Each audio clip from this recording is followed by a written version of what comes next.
At a roadside diner 400 miles from home, I reached for a glass of water when time completely stopped. The waitress standing across from my booth was 8 months pregnant. She was also my daughter-in-law. My son had buried an empty casket for her 8 months ago. She stared at me, trembling so hard a glass slipped from her fingers and shattered on the linoleum floor. Her eyes screamed a warning. She whispered a single terrifying command. "Do not tell him I am alive." What she revealed in the alleyway behind that diner made my blood run entirely cold. Before I continue this story, let me know where you are watching from in the comments below. Hit like and subscribe if you have ever had to face an unimaginable betrayal from someone sharing your own blood. My name is Grover Tillman. I am a 69-year-old retired civil engineer. For the past 8 months, I had been mourning alongside a murderer. The diner sat on a forgotten stretch of highway in rural Oregon, a bleak establishment filled with flickering neon and the smell of burnt coffee. I had driven out here to inspect a commercial property acquisition, maintaining the quiet, unassuming life I had engineered over decades. The waitress approached my booth with a fresh pot of coffee. She wore a stained pink uniform stretched tight over a swollen belly. I glanced up to thank her. The silver fork slipped from my hand, clattering loudly against the thick ceramic plate. I knew that face perfectly. I recognized the distinct shape of her jaw and the piercing blue of her eyes. It was Audrey. My white daughter-in-law had been declared lost at sea during a sudden squall off the coast of Maine. I had stood beside my son Kendall as he wept over her memorial wreath. I had placed a hand on his shoulder, offering the silent comfort of a father who believed his son's heart was irreparably broken. The glass pitcher slid from Audrey's grip. It smashed into 100 pieces across the floor, splashing ice water over my heavy boots. The diner manager yelled from the counter, scolding her for the sudden mess. Audrey did not look at the angry manager. She kept her eyes locked on mine. Panic radiated from her rigid posture. She grabbed my arm with a desperate, crushing grip. Audrey pulled me through the swinging kitchen doors and out into the damp, garbage-strewn alley behind the diner. The cold evening air bit at my skin, but the chill radiating from my daughter-in-law was far worse. She did not offer a polite greeting. She did not shed a single tear of relief at seeing a familiar face.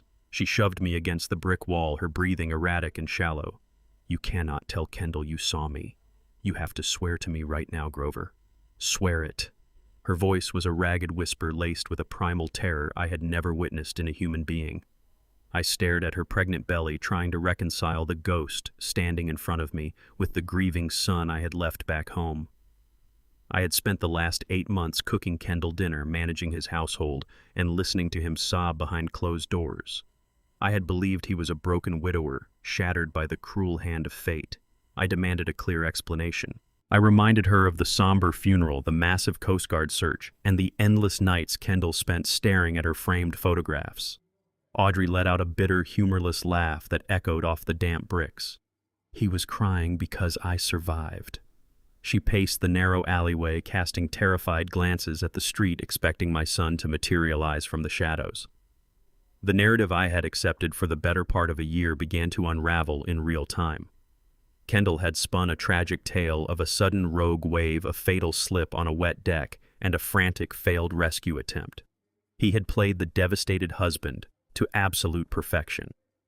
I asked her point blank why she was hiding in a roadside diner 400 miles from the life she knew. I asked why she had let the world believe she was dead while carrying my own grandchild. Audrey stopped pacing. She looked at me with an expression of profound exhaustion. She stepped closer, the neon light from the street illuminating the raw terror in her eyes. The story of the rogue wave was a complete fabrication. The tragedy was a carefully executed plan. Audrey reached down and pulled up the frayed hem of her uniform pants. She exposed her left ankle to the harsh overhead light. Thick, ugly bands of scar tissue wrapped entirely around her skin, deep and permanent. "Those are rope burns, Grover. Your son did not try to save me. He tied 30 pounds of cast iron to my legs and shoved me off the stern." The words struck me with the force of a physical blow. The son I had raised, the boy I had taught to ride a bicycle and fix a leaky faucet, had attempted to murder his wife and unborn child in cold blood. Audrey explained the brutal mechanics of his absolute betrayal. Kendall was drowning in illegal gambling debts, a dark secret he had hidden beneath his tailored suits and expensive cars. Audrey had a family trust fund worth millions structured to transfer entirely to her child upon birth. Kendall wanted sole control of that massive wealth. The only way to access the money and pay off his violent creditors was to eliminate the primary beneficiary and the true heir. He took her out on the yacht under the guise of a romantic getaway. He waited until they were miles offshore. He secured the heavy weights, pushed her into the freezing Atlantic, and sailed away. Audrey had only survived by deliberately dislocating her own ankle to slip out of the bindings, swimming for hours until a commercial fishing boat pulled her from the dark water. She knew Kendall owned the local police chief. She knew he had bought his way into a perfect alibi. Running was her only option for survival. A profound, terrifying clarity washed over me in that desolate alleyway. I processed the monstrous nature of my own blood. The man living in my house, eating at my table, was a calculated killer. He had grossly underestimated the quiet strength of the father he had manipulated for so long. I reached into my pocket and pulled out the heavy keys to my truck. I pressed them firmly into Audrey's trembling hands. I instructed her to drive to a specific secure motel in the next town, pay entirely in cash, and wait for my signal. I promised her I would return to secure her future and the future of my unborn grandson. I watched her pull away in my vehicle, disappearing into the dark highway. I turned back toward the diner to call a cab. The facade of the supportive, grieving father was completely over. I had to go back to my house. I had to look Kendall directly in the eye, serve him his morning coffee, and face the murderer hiding in plain sight. The silent adjustment had officially begun. The drive back took exactly 7 hours. I used every minute to bury my shock and forge a mask of absolute submission. I pulled into the driveway of the estate I had purchased 30 years ago. The headlights of my backup sedan swept across the manicured front lawn. A pile of rusted metal and polished wood lay scattered across the wet grass. They were my vintage drafting tools and antique calipers. I had kept them in pristine condition since my early days as a junior civil engineer. Now they were discarded like common trash. I killed the engine and stepped out into the biting night air. Kendall stood on the wraparound porch. He wore a cashmere sweater and held a crystal tumbler of scotch. He did not look like a man mourning his dead wife. He looked like a king surveying his conquered territory. I walked toward my ruined tools. I bent down to pick up a solid brass compass my father had given me. Kendall took a slow sip of his drink. The ice clinked loudly in the quiet night. He did not offer an apology. He did not offer to help. He simply watched me with a gaze devoid of any filial respect. I knew exactly what he was doing. He was testing my boundaries. He was measuring how much abuse I would take before snapping. I placed the compass in my coat pocket. I looked up at the son I had raised. The face was familiar, but the soul behind it was completely dead. The boy who once asked me to help him build model bridges was gone. In his place stood a monster calculating his next victim. I waited for him to speak. I needed him to reveal his next move. Kendall swirled the amber liquid in his glass. He pointed his free hand toward the side entrance of the house. "You need to clear out of the master bedroom tonight. I want your things moved down to the basement by tomorrow morning." He issued the command with the casual cruelty of a dictator. I stood perfectly still. The basement was damp and prone to flooding during the spring rains. It was a concrete box with exposed pipes and poor ventilation. It was no place for a man my age to live. Kendall did not care. He took another sip of his scotch. "Victoria is moving in this weekend. She needs the extra closet space, and your old room has the best natural light." He dropped the name effortlessly. Victoria. My son had buried his wife 8 months ago. Now another woman was taking her place in my house. I asked him who Victoria was. Kendall smiled a predatory grin. "She is an investigator for the State Insurance Fraud Division. We met a few months ago. She is moving here to help me finalize the remaining paperwork for Audrey." The sheer audacity of his plan hit me like a physical blow. He had seduced a state investigator to expedite the payout on the woman he had just tried to murder. He was bringing a federal official into my home to act as his unwitting shield. He expected me to step aside and facilitate his grand illusion. I looked at the dark basement windows. The damp chill of the earth seemed to seep through the foundation. Kendall waited for my reaction. He wanted a fight. He wanted an excuse to exert his dominance and prove his absolute authority over my life. I did not give him the satisfaction of an argument. I broke eye contact and looked back down at the scattered tools on the lawn. I knelt on the cold grass and began gathering the wooden triangles and steel rulers one by one. I moved slowly. I allowed my shoulders to slump. I exaggerated the stiffness in my knees. I crafted the perfect image of a defeated old man surrendering to the inevitable decline of his authority. Kendall let out a short, mocking laugh. He turned his back on me and walked back inside the house. The heavy oak door slammed shut. The sound echoed across the empty yard. He believed he had won. He believed my silence was a white flag of surrender. He thought my civil engineering days were just dusty memories locked in old wooden boxes. He did not know my silence was actually the calculation of load-bearing walls. I was finding the exact structural weakness in his grand design. I picked up the last drafting square. I wiped the dirt from its edge. I had built bridges that could withstand Category 5 hurricanes. I knew exactly how to dismantle a flimsy structure built on lies and stolen money. I gathered my tools and walked toward the side door. I accepted my exile to the basement. It was the perfect place to operate in the shadows. I would let him sleep comfortably upstairs while I dismantled his life from the ground up. The basement smelled of mildew and old cardboard. I flipped the light switch.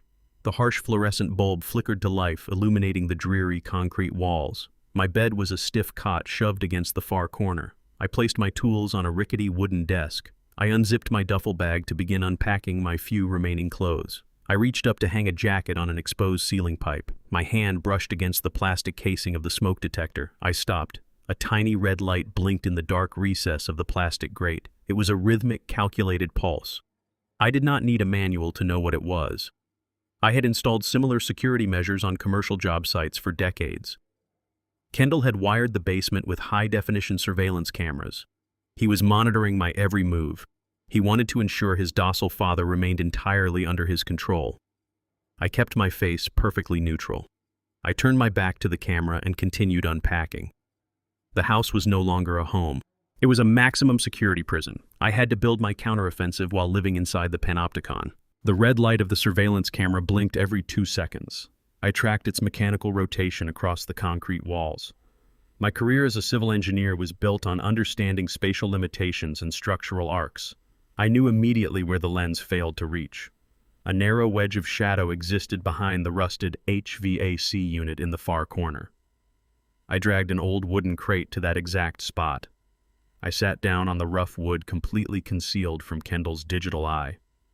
I unlaced my left work boot and pulled out the prepaid burner phone I had purchased on the drive back from the diner. Kendall believed he had confiscated my primary cell phone during his fake concern over my mental decline. He thought stripping me of communication meant stripping me of power. He was wrong. I powered on the device and dialed the private direct line of Mr. Alden. Alden was not just an attorney. He was a corporate shark who handled the shadow logistics of my assets. He answered on the first ring. I kept my voice barely above a whisper. The damp basement walls absorbed the sound. I told Alden to initiate the contingency protocol. I instructed him to freeze the tertiary accounts and prepare a full financial dossier on my son. I needed to know exactly how deep Kendall had buried himself. Alden did not ask questions. He operated strictly on logic and numbers. He promised to call back within 10 minutes. I sat in the dark waiting. The cold concrete chilled my spine, but the fury keeping me awake burned hotter than any furnace. I watched the red light of the camera sweeping the empty space where I was supposed to be sleeping. Kendall thought I was his prisoner. I was the warden mapping out his execution. The burner phone vibrated in my palm. I raised it to my ear. Alden spoke with absolute precision. He confirmed the immediate transfer of $100,000 into the untraceable offshore account I had set up for emergencies. The funds were completely insulated from Kendall's invasive reach. My son believed I lived entirely on a meager state pension. He constantly mocked my frugal habits and my refusal to buy flashy cars. He never knew those habits were a deliberate choice to shield him from the corrupting influence of unearned wealth. He had no idea I was the primary shareholder of Vanguard Holdings. Vanguard owned 20 premium commercial properties across the state. One of those properties was the sleek downtown high-rise where Kendall ran his supposed venture capital firm. I remembered the day Kendall proudly gave me a tour of his corner office. He stood by the floor-to-ceiling windows overlooking the city. He told me it was a shame I spent my life digging in the dirt instead of sitting in a leather chair. I simply nodded and congratulated him. I did not mention I owned the very glass he was looking through. He paid $20,000 a month in rent to a faceless corporate landlord. He never realized he was writing those checks directly to his father. I built that empire pouring concrete and negotiating municipal contracts while Kendall was still in grade school. Alden rattled off the latest lease agreement. My son was 3 months behind on his rent. He had received his first eviction warning last Tuesday. Kendall portrayed himself as a master of the financial universe to Victoria. In reality, he was a fraud facing imminent ruin. The opulent lifestyle he paraded around was completely financed by toxic debt. I instructed Alden to prepare the final lockout notice. Kendall wanted to toss me into a basement. I was going to legally throw him out onto the street. Alden acknowledged the directive and shifted the conversation to the deeper investigation I had requested. The eviction was just the opening move. The real horror lay in the specific nature of Kendall's financial desperation. Alden laid out the exact timeline of my son's ruin. Kendall had not lost his money in the stock market. He was bleeding cash into illegal offshore gambling syndicates. He owed over $500,000 to ruthless bookmakers who did not send polite collection letters. The men holding his markers were impatient. They were circling him like vultures. Kendall's arrogant facade upstairs was a desperate mask to hide his absolute panic. That terrifying reality explained Kendall's frantic rush to erase Audrey from existence. Alden accessed the state insurance registry through a private portal. He discovered a massive life insurance policy taken out on Audrey just 6 months before the yacht trip. The payout was exactly $2 million. The policy included a specific clause that expedited payment in the event of accidental death at sea. Kendall had orchestrated the entire tragedy to satisfy his violent creditors and secure a massive windfall. He played the grieving husband perfectly, hiding his bloodlust behind fake tears and a black suit. Now he was using Victoria to navigate the bureaucratic red tape. Her position in the insurance fraud division gave him the ultimate shield. She was fast-tracking the death certificate, bypassing the standard waiting period for missing persons.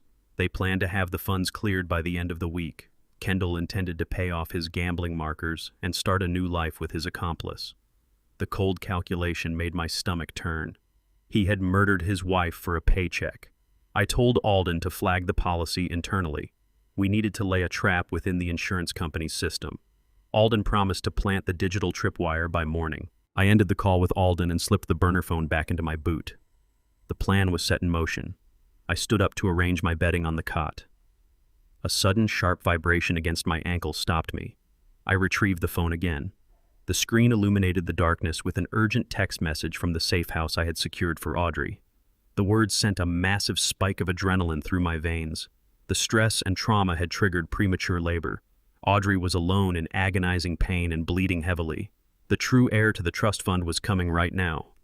I stared at the flashing red light of Kendall's security camera. I could not simply walk out the front door.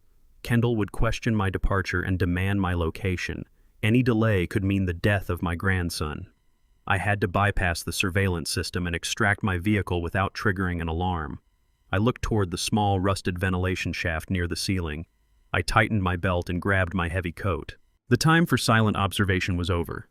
I had to move immediately to save the only innocent life left in this family. I stared at the blinking red eye of the camera. Kendall wanted a prisoner. I needed a ghost. I grabbed my heavy wool coat and approached the rusted ventilation grate near the ceiling. It led directly to the narrow alleyway behind the property. I removed the screws with a pocket multi-tool I always carried in my pocket. I hoisted myself up and squeezed through the tight metal chute. The cold night air hit my face as I dropped silently into the alley. I walked 2 blocks to the concrete overpass where the city's invisible population gathered to survive the freezing temperatures. I found Arthur huddled near a blazing trash fire. I had bought him hot meals during the harsh winter months. He owed me absolutely nothing, but he trusted my word unconditionally. I handed him a crisp $50 bill. I offered him a warm, dry basement for the night. I laid out the strict conditions for his temporary employment. He had to enter the house exclusively through the ventilation shaft. He had to wear my spare jacket. He had to pull the heavy wool blanket entirely over his head and remain absolutely still on the cot until morning. Arthur took the money and nodded without asking a single question. We moved quickly through the dark shadows. I hoisted him into the chute and watched his boots disappear into my basement. I pulled out my burner phone and accessed the local network to view Kendall's camera feed. A dark, motionless figure lay on the cot. The heat signature registered perfectly on the screen. Kendall would look at his monitor and see exactly what he expected to see. He would see a defeated old man sleeping in the damp cold. I secured the exterior grate. My alibi was ironclad. I sprinted toward my truck parked 3 streets away. The engine roared to life. I merged onto the deserted highway and pushed the accelerator to the floor. The tires of my heavy truck chewed through the wet asphalt of the rural highway. I drove 90 miles an hour toward the secure safe house location. The isolated clinic sat on the very edge of the county line.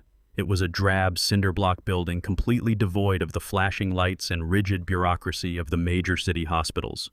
I slammed the brakes and left the truck idling near the emergency entrance. I burst through the heavy double doors. A weary night nurse pointed me directly toward room 3. The brutal sounds of agonizing labor echoed down the long, sterile hallway. I pushed the heavy door open. Audrey lay on the narrow hospital bed. Her face was entirely drained of color. She gripped the metal side rails with white knuckles, her body trembling under the immense physical strain. A lone doctor stood at the foot of the bed, barking urgent instructions.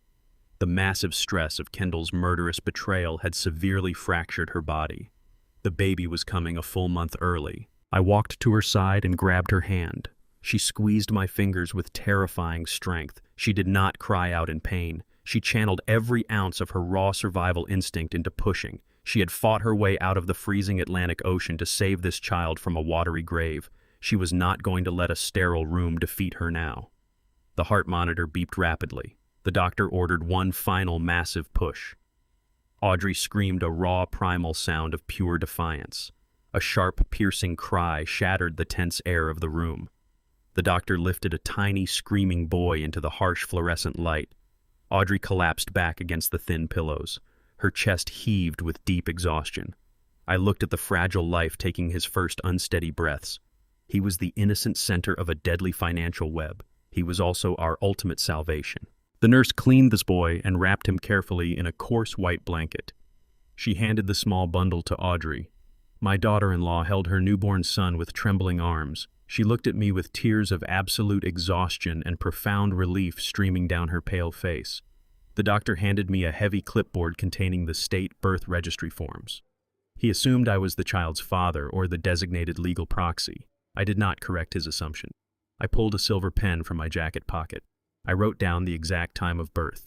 I signed my own name on the line specifically designated for the emergency legal guardian. The ink dried quickly on the crisp paper. The child officially existed in the eyes of the law. This single sheet of paper was significantly more powerful than any weapon Kendall possessed. Kendall's entire horrific plan hinged entirely on Audrey dying without producing a direct descendant. Her multi-million-dollar family trust fund would have automatically defaulted to him in his role as the grieving widower. The successful birth of this boy triggered an automatic, irrevocable transfer of all those assets. The massive trust fund now belonged exclusively to my newborn grandson. Kendall's fraudulent claim to the money evaporated the exact second my pen touched the paper. Kendall was fighting for a financial prize that no longer legally existed in any capacity. I handed the clipboard back to the doctor. I kissed Audrey gently on the forehead. I promised to place an armed private security detail on the clinic floor before the sun rose. I told her to rest and focus entirely on the boy. I walked out into the freezing pre-dawn air. The legal weapon was successfully forged. It was time to return to the battlefield. The sky turned a bruised shade of purple as I drove back to the city. I parked 3 streets away and walked the remaining distance to avoid making any noise. I approached the side alley to retrieve Arthur and resume my place in the basement. I stopped dead in my tracks. The heavy oak front door of my estate was completely splintered. The frame hung loosely off its hinges. The lock lay shattered on the porch. I moved silently up the concrete steps and peered through the broken doorway. The living room was utterly trashed. The antique lamps were smashed across the hardwood floor. 2 massive men in cheap, ill-fitting suits stood directly in the center of the wreckage. One of them held Kendall suspended inches off the ground by his throat. My son choked and clawed desperately at the massive hand cutting off his air. His face was turning a dangerous shade of crimson. The second man casually smashed a glass vase with a wooden baseball bat. The shadow lenders had not waited for Kendall to process the fake death certificate. They had come early to collect their pound of flesh. The violent reality of Kendall's gambling debts had finally breached the walls of my home. The larger of the 2 men tightened his grip on Kendall's throat. He lifted my son higher until the tips of his expensive Italian loafers barely brushed the ruined hardwood floor. The second man casually swept a collection of framed photographs off the mantelpiece with his wooden bat. The glass shattered over the stone hearth.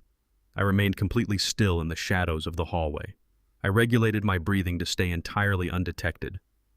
The man holding Kendall finally spoke. His voice was a low, gravelly rumble that carried the weight of absolute violence.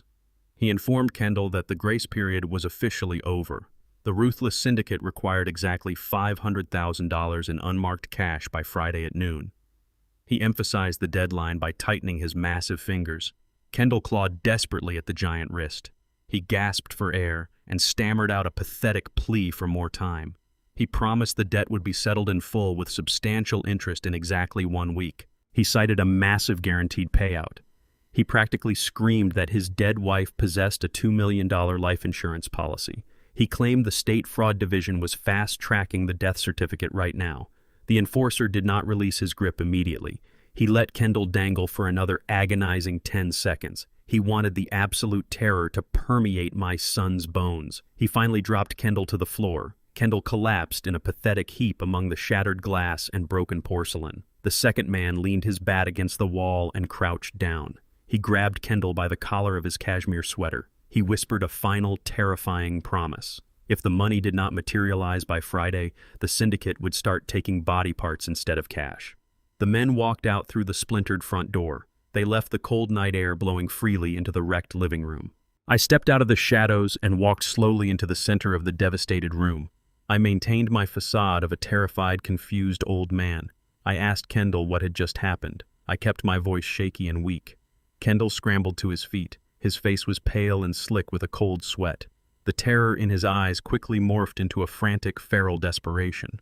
He did not offer an explanation or apologize for the violent intrusion. He paced the floor like a cornered animal.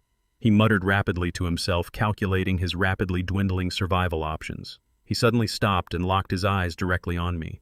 The raw malice in his stare was suffocating. He crossed the room and grabbed me firmly by both shoulders. He did not ask for my help. He demanded my absolute financial surrender. He ordered me to sign over the entire deed to the estate immediately. He claimed he needed the property as collateral for a short-term bridge loan. He also demanded total control of my monthly retirement pension. He painted a completely fabricated picture of a temporary cash flow problem affecting his venture capital firm. He insisted the house and the pension would be returned to me within 30 days. I knew the exact opposite was true. He intended to strip mine my entire life to pay off the syndicate. He would leave me homeless and completely destitute without a second thought. I looked at the hands gripping my shoulders. These were the same hands that had tied 30 pounds of cast iron to Audrey's ankles. He was drowning in his own toxic mistakes, and he was fully prepared to pull me under the water to save himself. I shook my head slowly. I played the part of the stubborn, senile father protecting his meager territory. I told him I would never sign over the house. I reminded him that my father had helped me purchase this land 30 years ago.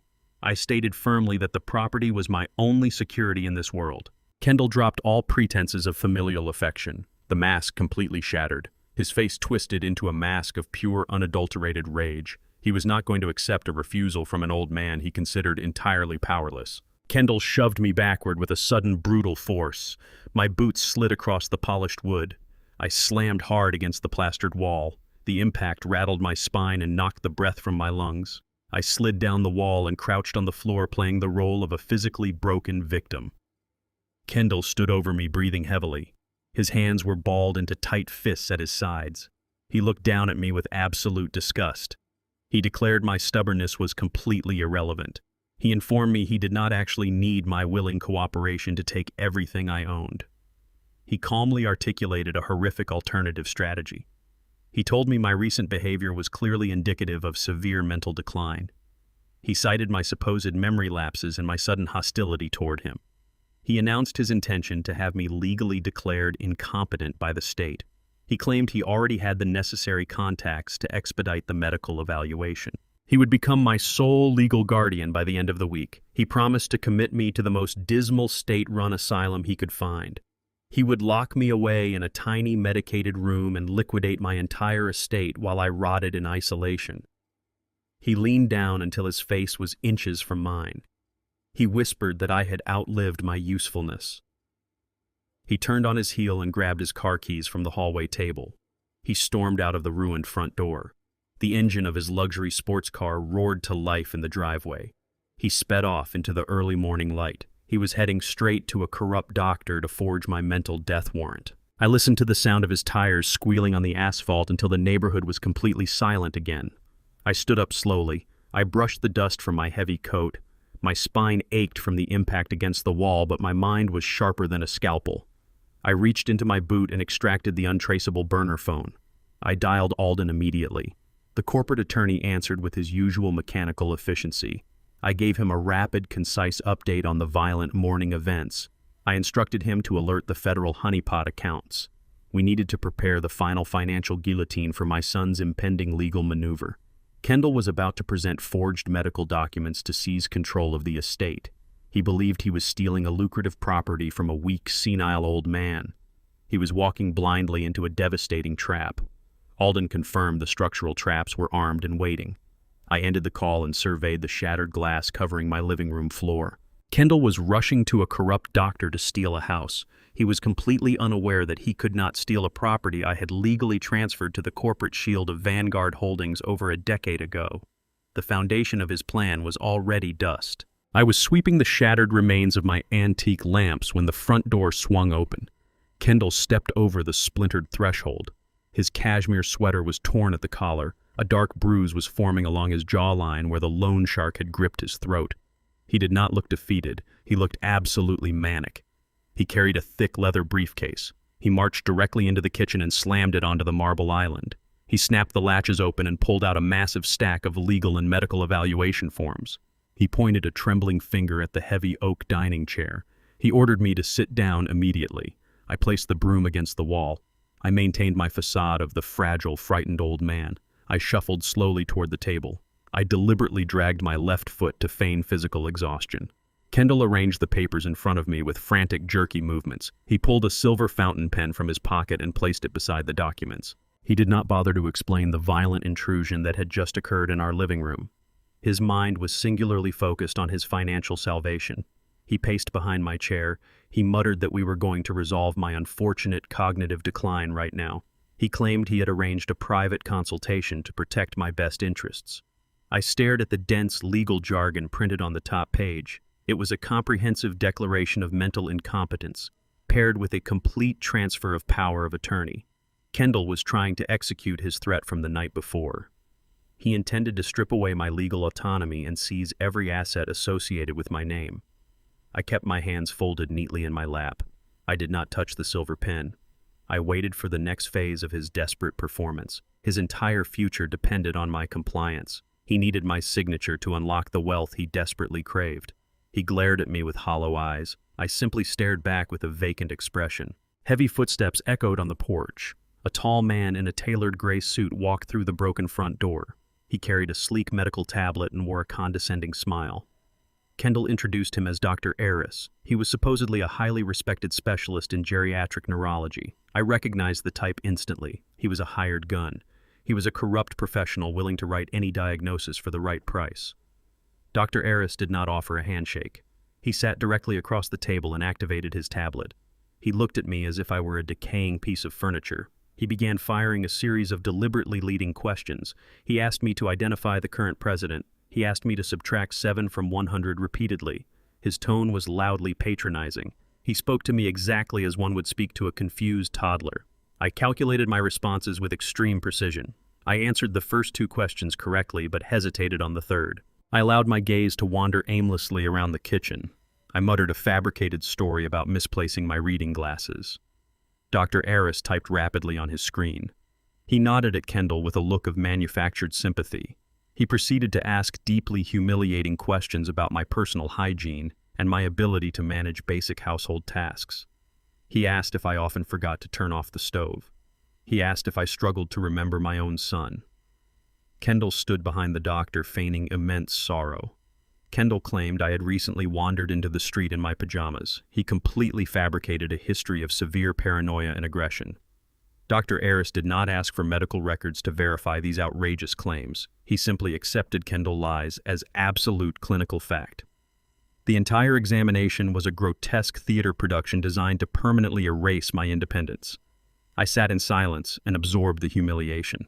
I let them build their flimsy house of cards directly over the trapdoor I had already opened. Dr. Aris spun the tablet around and tapped a digital signature line.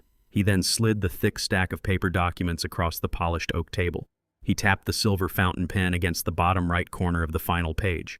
He explained that these forms would simply allow Kendall to manage my complex financial burdens. He promised it would bring me absolute peace of mind during my twilight years. Kendall leaned over my shoulder. His breath smelled of stale coffee and raw fear. He urged me to sign. He promised he would take care of everything. I reached for the silver pen. I allowed my hand to tremble violently. I gripped the smooth metal barrel with deliberate clumsiness. I pressed the nib against the crisp white paper. I crafted a sloppy, jagged imitation of my usual precise signature. I dragged the pen across the line, making sure the ink blotted heavily at the end. I signed the transfer of my entire life into the hands of a murderer. Kendall snatched the papers from the table the absolute second the pen left the page. A massive, triumphant smirk broke across his bruised face. The oppressive panic that had consumed him all morning evaporated. He believed he had just acquired the ultimate key to his salvation. He thanked Dr. Eris and handed him a thick white envelope. The doctor slipped the cash bribe into his suit jacket and walked out the door without looking back. Kendall clutched the power of attorney documents tightly to his chest. He looked down at me with unvarnished contempt. He told me the basement was too good for a useless old man. He promised the state asylum would be picking me up by tomorrow afternoon. Kendall practically sprinted out of the kitchen. He ignored the ruined living room and rushed out to his car. He was heading straight to the downtown banking district. He intended to drain my personal accounts and wire the funds directly to the violent syndicate. The sound of his roaring engine faded down the street. I straightened my posture. I rolled my shoulders and stood up from the wooden chair. The trembling old man vanished entirely. I pulled the burner phone from my boot and called Mr. Alden. My attorney answered immediately. He was already sitting at his secure terminal. Alden confirmed Kendall had just entered the local bank branch. The teller was processing the newly signed power of attorney documents. I walked to the kitchen window and watched the morning sun pierce the gray clouds. Alden's voice crackled through the speaker with icy satisfaction. Kendall had just initiated a massive wire transfer. He believed he was accessing my liquid retirement funds. He had no idea I had completely restructured my assets 10 years ago. The account Kendall just breached was a highly monitored federal honeypot. The exact moment he authorized the transfer, he triggered an automatic federal wire fraud investigation. Kendall sat in the leather driver's seat of his sports car. His hands shook violently as he held his platinum smartphone. He parked in the shadow of an abandoned warehouse on the edge of the financial district. Two men waited in a black SUV idling 50 yards away. The syndicate demanded a good faith payment of $100,000 by noon. Kendall opened his mobile banking application. He navigated to the external wire transfer portal. He uploaded the power of attorney document he had forced me to sign just an hour earlier. The digital interface accepted the upload with a green checkmark. Kendall exhaled a ragged breath of relief. He typed in the routing number the enforcers had provided. He selected my primary retirement account from the drop-down menu. He entered the 6-figure amount and tapped the confirmation button. The screen displayed a loading circle. The circle spun for 10 agonizing seconds. Kendall wiped a bead of cold sweat from his bruised jawline. The screen flashed a brilliant crimson red. The word decline dominated the display. Kendall tapped the button again. The same crimson error message appeared. He dialed the premium customer service line for the bank. A representative answered immediately. Kendall demanded the transfer be forced through. He cited his newly acquired legal authority. The representative placed him on a brief hold. She returned with a flat, mechanical tone. She informed Kendall that the account was permanently locked. She stated the system flagged the transfer under federal wire fraud protocols. She refused to provide any further information and terminated the call. Kendall slammed his fist against the steering wheel. He stared at the black SUV waiting in the distance. He had no money to give them. His financial salvation was a complete mirage. He threw the car into drive and sped away. Kendall burst through the side door of the house like a localized hurricane. He did not bother to take off his expensive coat. He marched directly into the kitchen. I sat at the small wooden breakfast table holding a steaming mug of chamomile tea. I wore a faded flannel robe and thick woolen socks. I projected the exact image of a frail old man enjoying a quiet morning. Kendall slammed his palms flat against the tabletop. The impact rattled my ceramic mug and spilled hot tea across the wood. He demanded to know what I had done with my money. He screamed that my accounts were frozen and locked under federal mandates. His face was a contorted mask of pure panic. I did not flinch. I slowly reached for a paper napkin and carefully wiped up the spilled liquid. I looked up at him with wide, vacant eyes. I deployed the dementia facade with absolute precision. I asked him why he was yelling so loudly. I claimed I had not touched my retirement funds in over 5 years. I suggested he drive down to the local branch and speak with Janice the teller. I fabricated a story about Janice always mixing up my checking and savings routing numbers. Kendall grabbed the front of my robe and hauled me out of the chair. He shook me violently. He called me a liar and a thief. He demanded the secret passwords to unlock the federal hold. I let my head loll slightly to the side. I asked him if it was time for my afternoon medication. The utter blankness in my expression completely defeated him. He released his grip and let me fall back into the wooden chair. He realized he could not intimidate a man who apparently no longer understood reality. He paced the length of the kitchen, pulling at his hair. He muttered that the syndicate was going to kill him. He had exhausted his final easy option. He turned his desperate gaze away from me and focused entirely on his last remaining lifeline. He needed the $2 million insurance payout immediately. He left me sitting in the kitchen and ran up the stairs to find his new fiancée. I took a slow, deliberate sip of my tea. The chamomile tasted exceptionally sweet. Victoria sat in the master bedroom surrounded by open moving boxes. She meticulously arranged her expensive designer clothes in my former closet. Kendall entered the room and locked the door behind him. He dropped to his knees in front of her. He grabbed her hands and buried his face in her lap. He played the role of the overwhelmed and traumatized partner to absolute perfection. He wept dry tears and begged for her immediate help. He claimed his business was facing a catastrophic liquidity crisis due to a sudden market crash. He lied effortlessly, stating he would lose everything he had built if he did not secure a massive influx of cash by tomorrow. He looked up at her with a manufactured expression of sheer vulnerability. He told her the only way to save their future together was to finalize Audrey's life insurance claim today. Victoria hesitated. She explained the strict bureaucratic protocols of the state insurance fraud division. A missing persons case required a mandatory waiting period before any death certificate could be legally processed. Kendall tightened his grip on her hands. He manipulated her affection and weaponized her professional authority. He reminded her of her top-tier clearance level. He convinced her that bypassing the waiting period was merely a victimless administrative shortcut. He swore the money belonged to him anyway. Victoria looked at his bruised neck and his desperate eyes. She loved him blindly. She reached for her state-issued laptop. She logged into the highly restricted federal database. She began typing the bypass commands to manually force the death certificate into the approved registry. Kendall watched her fingers fly across the keyboard.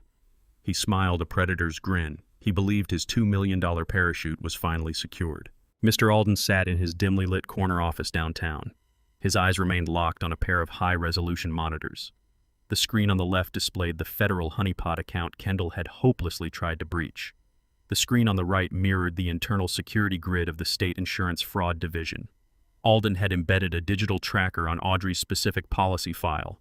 A bright yellow notification suddenly flashed across his right monitor. The system registered an unauthorized administrative override. The login credentials belonged exclusively to Victoria. Alden did not waste a single second. He initiated the sequence we had prepared precisely for this exact moment. He compiled the digital footprint of Victoria's illegal override. He attached a highly detailed anonymous tip outlining her direct romantic connection to the primary beneficiary. He routed the encrypted data packet straight to the Internal Affairs Department of her own agency. The transmission was instantaneous and completely untraceable. The trap snapped shut with ruthless efficiency. Kendall thought he was outsmarting the system. Victoria believed she was silently saving her future husband from financial ruin. She had no idea she had just triggered a massive federal alarm. The Internal Affairs agents were already moving to intercept her digital footprint. The tightening noose was finally secure. Kendall did not waste a single second after leaving the kitchen. The looming threat of the Shadow Syndicate demanding $500,000 drove him into an absolute frenzy. He returned to the estate exactly 2 hours later, accompanied by a sharply dressed man carrying a laser measuring device and a leather portfolio. This was Mr. Sterling, a high-end real estate appraiser known for fast-tracking property valuations for immediate hard money loans. Kendall had exhausted every legitimate financial avenue. His frozen bank accounts left him completely reliant on the criminal underworld for liquidity. He intended to leverage my historic estate as direct collateral for an emergency cash injection. He planned to secure the loan, pay off the violent enforcers, and figure out the rest after Victoria processed Audrey's death certificate. I remained seated at the kitchen table, nursing a cold cup of tea. I maintained my vacant stare as Kendall confidently led Mr. Sterling through the wide hallways. Kendall pointed out the original crown molding and the imported Italian marble floors. He spoke about the property as if it were a cheap watch he was trying to pawn. He detailed the extensive renovations he supposedly planned to undertake once he legally assumed control of the deed. He treated me as if I were entirely invisible. He loudly informed the appraiser that his poor father was suffering from rapid cognitive decline. He claimed the power of attorney paperwork was already processed and verified by the bank. He assured Mr. Sterling that the title transfer would be a simple administrative formality. The appraiser nodded professionally and tapped measurements into his digital tablet. He was not interested in family dynamics. He was only interested in the raw equity of the structure. Kendall ushered the man into the grand dining room. He ordered me to stay out of the way. He believed his brutal hustle was finally paying off. He was standing in the center of a house he considered his personal gold mine. He had no idea the floor beneath him was entirely hollow. Mr. Sterling concluded his physical inspection of the primary living areas. He set his leather portfolio down on the heavy mahogany dining table. He pulled a sleek laptop from the bag and powered it on. He explained to Kendall that a hard money loan of this massive magnitude required an immediate verification of the property title through the state registry. Kendall poured himself a tall glass of scotch from the crystal decanter. He took a confident sip and leaned against the doorframe. He magnanimously told the appraiser to take his time. Kendall was thoroughly convinced his fraudulent power of attorney granted him absolute dominion over my entire legacy. I shuffled slowly from the kitchen and stood near the hallway entrance. I kept my shoulders hunched and my hands trembling slightly. I watched the appraiser navigate the secure government portal. The rhythmic clicking of his keyboard echoed loudly in the quiet house. Mr. Sterling typed the exact address of the estate into the search bar. He hit the enter key. The screen refreshed with the official municipal property records. The appraiser leaned closer to the monitor. A deep frown creased his forehead. He scrolled down the page and checked the parcel identification number a second time. He cleared the search bar and typed the address again. The identical result populated the screen. He pushed his chair back from the table. He looked up at my son with a highly skeptical expression. He stated flatly that there was a massive irregularity with the loan application. Kendall lowered his glass of scotch. His confident smirk vanished instantly. He demanded to know what the problem was. He insisted the power of attorney document gave him full legal authorization to encumber the estate. Mr. Sterling turned the laptop screen around to face Kendall. He tapped a manicured finger directly on the highlighted owner column. He informed Kendall that a power of attorney specifically assigned to manage Grover Tillman's personal assets was completely useless here. The official state deed did not belong to Grover Tillman. Kendall stared at this glowing monitor in absolute disbelief. He blinked rapidly, trying to process the stark black text on the white background. The property owner was clearly listed as Vanguard Holdings Incorporated. Kendall stammered that this had to be a clerical error. He aggressively insisted his father had owned this estate for 30 years. Mr. Sterling shook his head. He explained the tax record showed a flawless legal transfer of the deed occurred exactly 15 years ago. My son physically recoiled. The timeline hit him with devastating precision. 15 years ago was the exact week I caught a 20-year-old Kendall stealing diamond earrings from his dying mother's jewelry box. He had pawned them to pay off a sports betting debt. I had paid the broker to recover the earrings before my wife ever noticed them missing. I never shouted at Kendall. I never laid a hand on him. I simply realized that my son was infected with a terminal greed that would eventually consume everything I had built. That was the precise moment I quietly established Vanguard Holdings. I meticulously transferred every piece of commercial real estate and my primary residence into the impenetrable corporate trust. I named Mr. Alden as the secondary signator to ensure a dual verification lock. I had erected a fortress of legal armor around my legacy while Kendall was too busy counting his stolen cash to notice. Kendall looked from the laptop screen to the appraiser. He pleaded with the man to accept his signature on behalf of the corporation. Mr. Sterling closed his laptop with a sharp snap. He firmly stated that corporate assets required authorization from the board of directors. He packed his portfolio and walked past Kendall. The loan application was dead.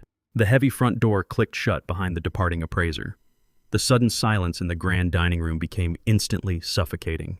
Kendall stood completely frozen in the center of the hardwood floor. The crystal tumbler slipped from his numb fingers and shattered violently against the ground. He slowly turned his head to look at me. The full realization of his absolute financial ruin washed over his bruised face. He stared at me in total visceral horror. He finally understood the magnitude of his fatal miscalculation. I did not shuffle my feet. I did not let my hands tremble. I did not let my head loll to the side. I stood up perfectly straight. I rolled my shoulders back and let the pathetic facade of the broken old man shatter just like the glass at my feet. I locked my eyes directly onto his. My gaze was devoid of any parental warmth. I spoke with a voice forged from cold, unforgiving steel. "You cannot sell a house you never owned, Kendall." The trap had effectively closed around his throat. He was locked in a cage of his own desperate design with the violent syndicate deadline rapidly approaching. Kendall stared at me as the absolute finality of the Vanguard Holdings revelation crashed down upon him. The smug superiority that had defined his entire existence completely evaporated. He let out a raw, guttural scream that echoed off the vaulted ceilings. He lunged toward the heavy mahogany side table and flipped it over with a violent shove. The antique wood splintered against the floorboards. He kicked a fallen chair across the room, sending it crashing into the plaster wall. His mind was violently rejecting the reality of his situation. For 15 years, he had operated under the absolute certainty that my wealth would seamlessly transition into his bank accounts. He had built his entire fraudulent empire on the assumption that I was merely a temporary custodian of his future fortune. Now he understood that his entire financial reality was a carefully constructed mirage. He had borrowed millions against an inheritance that legally did not exist. He paced through the wreckage of the living room like a rabid animal trapped in a steel cage. He grabbed a heavy brass candlestick from the floor and hurled it through the front window. The glass shattered outward into the driveway. He was breathing in heavy, ragged gasps. The walls of the estate were no longer a symbol of his impending salvation. They were the bars of a prison I had built specifically for him. He realized with terrifying clarity that the power of attorney documents he forced me to sign were entirely worthless. He had paid a corrupt doctor $50,000 for a stack of useless paper. He was completely broke. He was legally exposed. He was entirely out of viable options. Every single escape route he had mapped out had led him directly into a solid brick wall of my own design. The shrill ringing of Kendall's mobile phone cut through the heavy silence of the destroyed room. He froze instantly. His bloodshot eyes darted toward the device resting on the floor near his discarded briefcase. He picked up the phone and pressed it slowly to his ear. He did not say a single word. I watched his face drain of all remaining color as the gravelly voice of the syndicate enforcer echoed through the receiver. The shadow lender did not care about missing death certificates or corporate trust complications. The violent men operating in the criminal underworld only understood results. The enforcer delivered a final strict ultimatum. Kendall had exactly 1 full day to produce the $500,000 in unmarked cash. If the money was not secured by the deadline, they would not bother coming back to the estate. They promised to find Victoria and start collecting their debt in flesh. The call disconnected with a sharp click. Kendall dropped the phone. He faced me. The panic in his eyes was completely overshadowed by a dark, murderous intent. He dropped every remaining pretense of familial loyalty. He closed the distance between us in 3 rapid strides. He grabbed the front of my heavy wool coat and slammed me backward against the doorframe. He demanded I immediately liquidate Vanguard Holdings. He screamed that I possessed the power to save his life and the life of his future wife. He warned me that if I did not cooperate, he would stop playing the role of the concerned son entirely. He raised his fist inches from my face. He threatened to beat the authorization codes out of me. He promised to break every bone in my hands until I signed over the corporate assets. He was no longer trying to outsmart me with legal loopholes or corrupt medical evaluations. He was resorting to the most basic primal violence to extract his survival. He pressed his forearm against my throat, restricting my airflow. He demanded I authorize the asset liquidation right now, or he would kill me in my own hallway. He believed brute force was the only key left to unlock the vault. He tightened his grip on my collar. He insisted that no corporate shield could withstand the physical torment he was prepared to inflict. His desperate mind clung to the delusion that he could still terrorize his way to victory. I did not struggle against his physical assault. I maintained direct and completely unwavering eye contact. I spoke with a quiet, chilling authority that made him freeze. I informed my son that Vanguard Holdings was not a simple checking account he could drain with a single signature. The corporate trust was deliberately structured to require a strict dual verification process for any major asset liquidation. I calmly explained that my signature alone was completely useless without the matching authorization from the designated secondary signator. I watched his brow furrow as the terrible realization dawned on him. I told him the second signature belonged exclusively to Mr. Alden. I deliberately let that information sink into his frantic mind. Alden was not just an attorney. He was the impenetrable vault door standing between Kendall and the money. I explained that Alden was currently sitting in his secure downtown office monitoring this exact situation. I told Kendall that physically harming me would accomplish absolutely nothing. Even if he brutally broke every single bone in my body, the funds would remain permanently locked. I delivered the final devastating blow. I informed Kendall that Alden was not just waiting for my signal. He was currently on a secure line with the federal authorities. He was formally handing over the detailed digital footprint of the wire fraud attempt and the evidence of the illegal medical evaluation. Kendall slowly released his grip on my coat. His arms fell limply to his sides. The raw physical violence drained out of him, completely replaced by the crushing weight of total defeat. He slowly realized that touching me would only add an assault charge to his impending federal indictment. The strict dual signature mandate had completely neutralized his final desperate threat. He was entirely and comprehensively outmaneuvered today and forevermore. Kendall backed away from me as if I were radioactive. He looked wildly around the ruined living room, realizing the immense scale of the trap. He was caught between the lethal deadline of a violent criminal syndicate and a rapidly advancing federal fraud investigation. He had absolutely no money, no property, and no legal leverage. He pulled his phone from his pocket with shaking hands. He navigated past the missed calls from his bank and accessed a secure travel application. He knew the enforcers would execute their deadly threat tomorrow. He knew the federal agents would likely freeze his passport by the end of the week. He rapidly booked a direct flight to Costa Rica, departing in exactly 3 hours. He did not call Victoria to warn her. He did not pack a single bag. He abandoned his entire fraudulent life in an instant. He practically sprinted through the shattered front doorway. He jumped into his luxury sports car and slammed his foot on the accelerator. The engine roared as he sped away from the estate for the very last time. He was a terrified fugitive running blindly out into the dark. His desperate international escape had officially just begun. Kendall's tires screamed against the concrete as he pulled into the underground parking garage of his downtown high-rise. He abandoned the luxury sports car near the elevator bank. The vehicle was too recognizable. The loan sharks already had scouts watching the streets. He sprinted up the stairs to his penthouse apartment. He tore through his bedroom closet, pulling a dark canvas duffel bag from the top shelf. He blindly shoved unwashed clothes, a spare laptop, and his leather passport holder into the bag.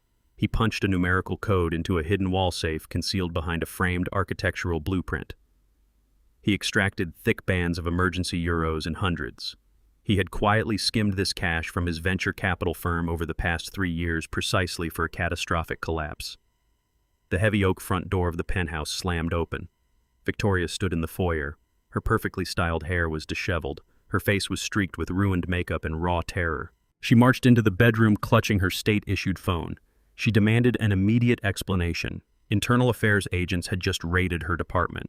They confiscated her security badge and suspended her clearance pending a federal criminal review. They had a complete digital ledger of her unauthorized override on Audrey's life insurance policy. The system flagged the death certificate as a fraudulent maneuver directly linked to Kendall's blocked wire transfer. Victoria screamed that she was facing decades in federal prison for manipulating government data. She begged Kendall to call his lawyers and fix the catastrophic mess he had manipulated her into creating. Kendall zipped the duffel bag shut with a sharp pull. He did not offer a single word of comfort. He did not apologize for destroying her prestigious career. He checked the gold watch on his wrist. He had exactly 2 hours before the Costa Rica flight boarded. He swung the heavy canvas bag over his shoulder and walked directly toward her. Victoria stepped sideways and blocked the bedroom doorway. She spread her arms wide, refusing to let him pass. She realized he was packing for an international flight. The horrific truth of his betrayal finally shattered her blind devotion. She threatened to march straight into the federal building and hand over every text message and email proving he orchestrated the insurance fraud. She promised to testify that he emotionally coerced her into bypassing the mandatory waiting period. Kendall's eyes darkened with absolute malice. The charming, sophisticated partner vanished entirely. He stepped forward and shoved her violently by the shoulders. Victoria lost her balance and crashed hard against a glass console table in the hallway. The glass cracked under her weight. She crumpled to the hardwood floor, gasping in pain. Kendall stood over her with a look of supreme indifference. He coldly informed her that she was entirely on her own. He stated that she was the one who typed the commands and broke the law. He advised her to hire a public defender and accept a plea deal. Kendall's burner phone buzzed in his pocket. He glanced at the screen. The Shadow Syndicate had just sent him a photograph of his luxury sports car parked in the garage downstairs. The enforcers were already inside the building. His primary escape vehicle was compromised. He needed an untraceable exit. He crouched down next to Victoria. She watched him through a blur of tears, expecting a final moment of remorse. Kendall simply reached past her trembling hands and snatched her car keys from her open designer purse. He stepped over her body without a second glance. He walked out of the penthouse and let the heavy door click shut. He left his fiancée sobbing on the floor amidst the absolute wreckage of her life. He took the service elevator down to the visitor parking level. He located Victoria's mundane gray sedan. It was the perfect invisible vehicle for a desperate fugitive. Kendall merged Victoria's gray sedan onto the crowded interstate. He pushed the engine hard, weaving recklessly between heavy commercial trucks and slow commuters.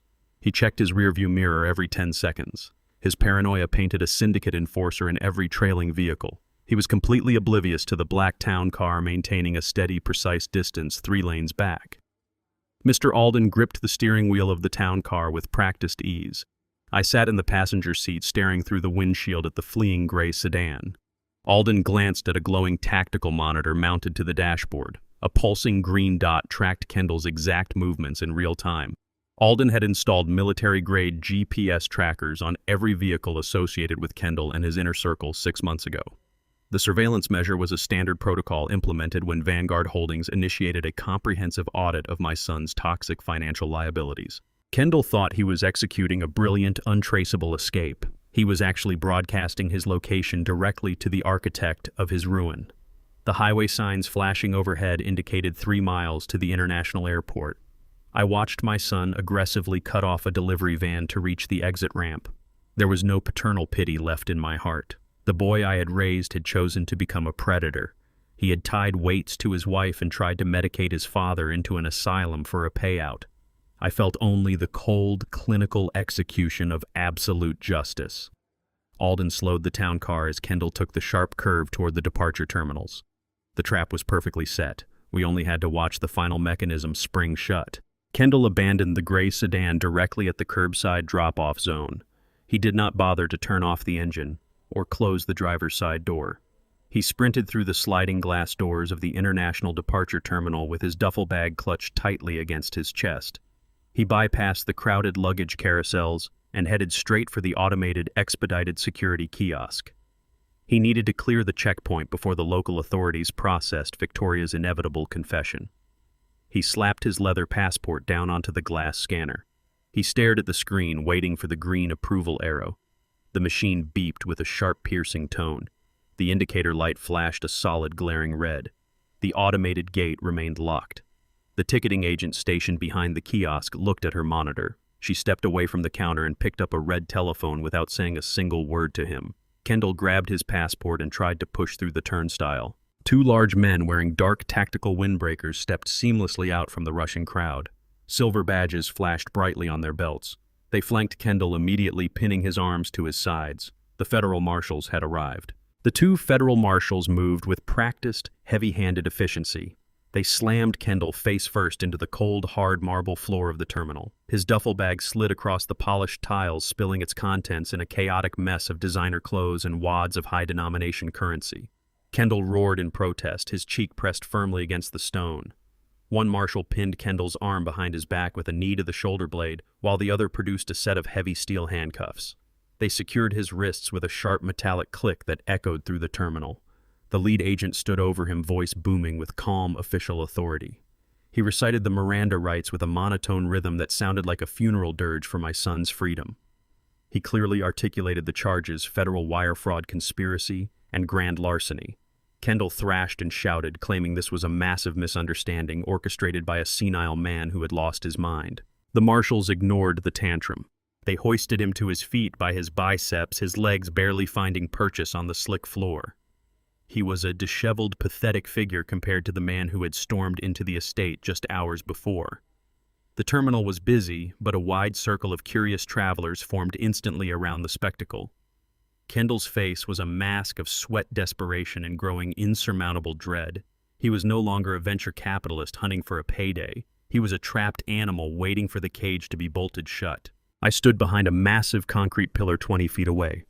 Alden stood beside me, his hands buried deep in the pockets of his trench coat. His expression remained entirely neutral, a testament to his decades of legal experience. Kendall's eyes scanned the terminal, looking for any possible source of rescue, and then they locked onto me. The air seemed to leave his lungs in a sudden sharp hiss. He went completely limp in the marshal's grip, his knees buckling. He began to scream my name, a primal sound of pure terror and confused rage.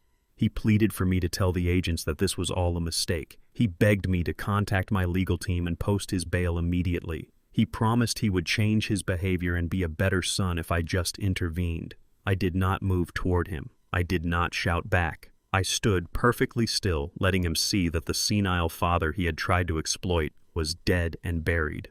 I reached up and adjusted my tie, ensuring it sat perfectly straight against my collar.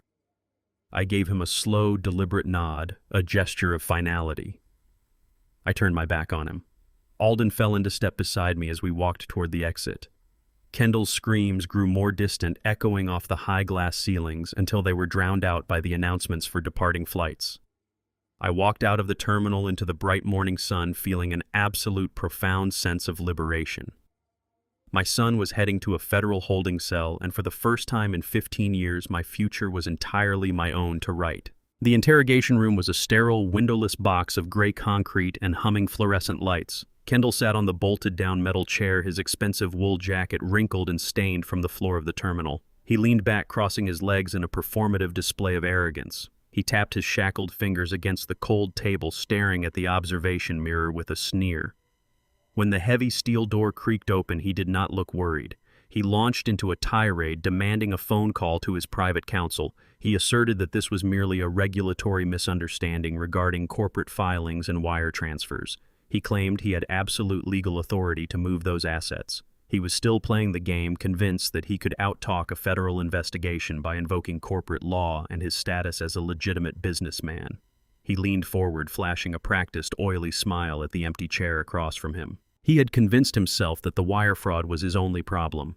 He firmly believed the dark secret of the Atlantic Ocean, the brutal truth of what he had done to Audrey, remained buried safely beneath the waves.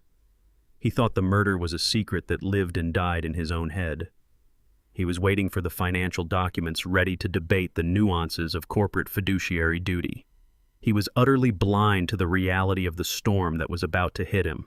The lead detective, a man with heavy gray stubble and tired eyes, entered the room carrying only a single evidence-sealed plastic bag. He did not sit. He did not pull out a laptop or open a thick binder of financial records. He walked to the center of the table and stared at Kendall for a long, silent moment, watching the cocky grin slowly fade. Without a word, he upended the plastic bag onto the metal table. A sodden, mangled piece of wet clothing slid out, leaving a dark, swampy pool on the surface of the steel. It was Audrey's jacket, torn and saturated with years of salt and grime. A long, dark strip of heavy-duty lead fishing line was still tangled into the shredded fabric of the collar.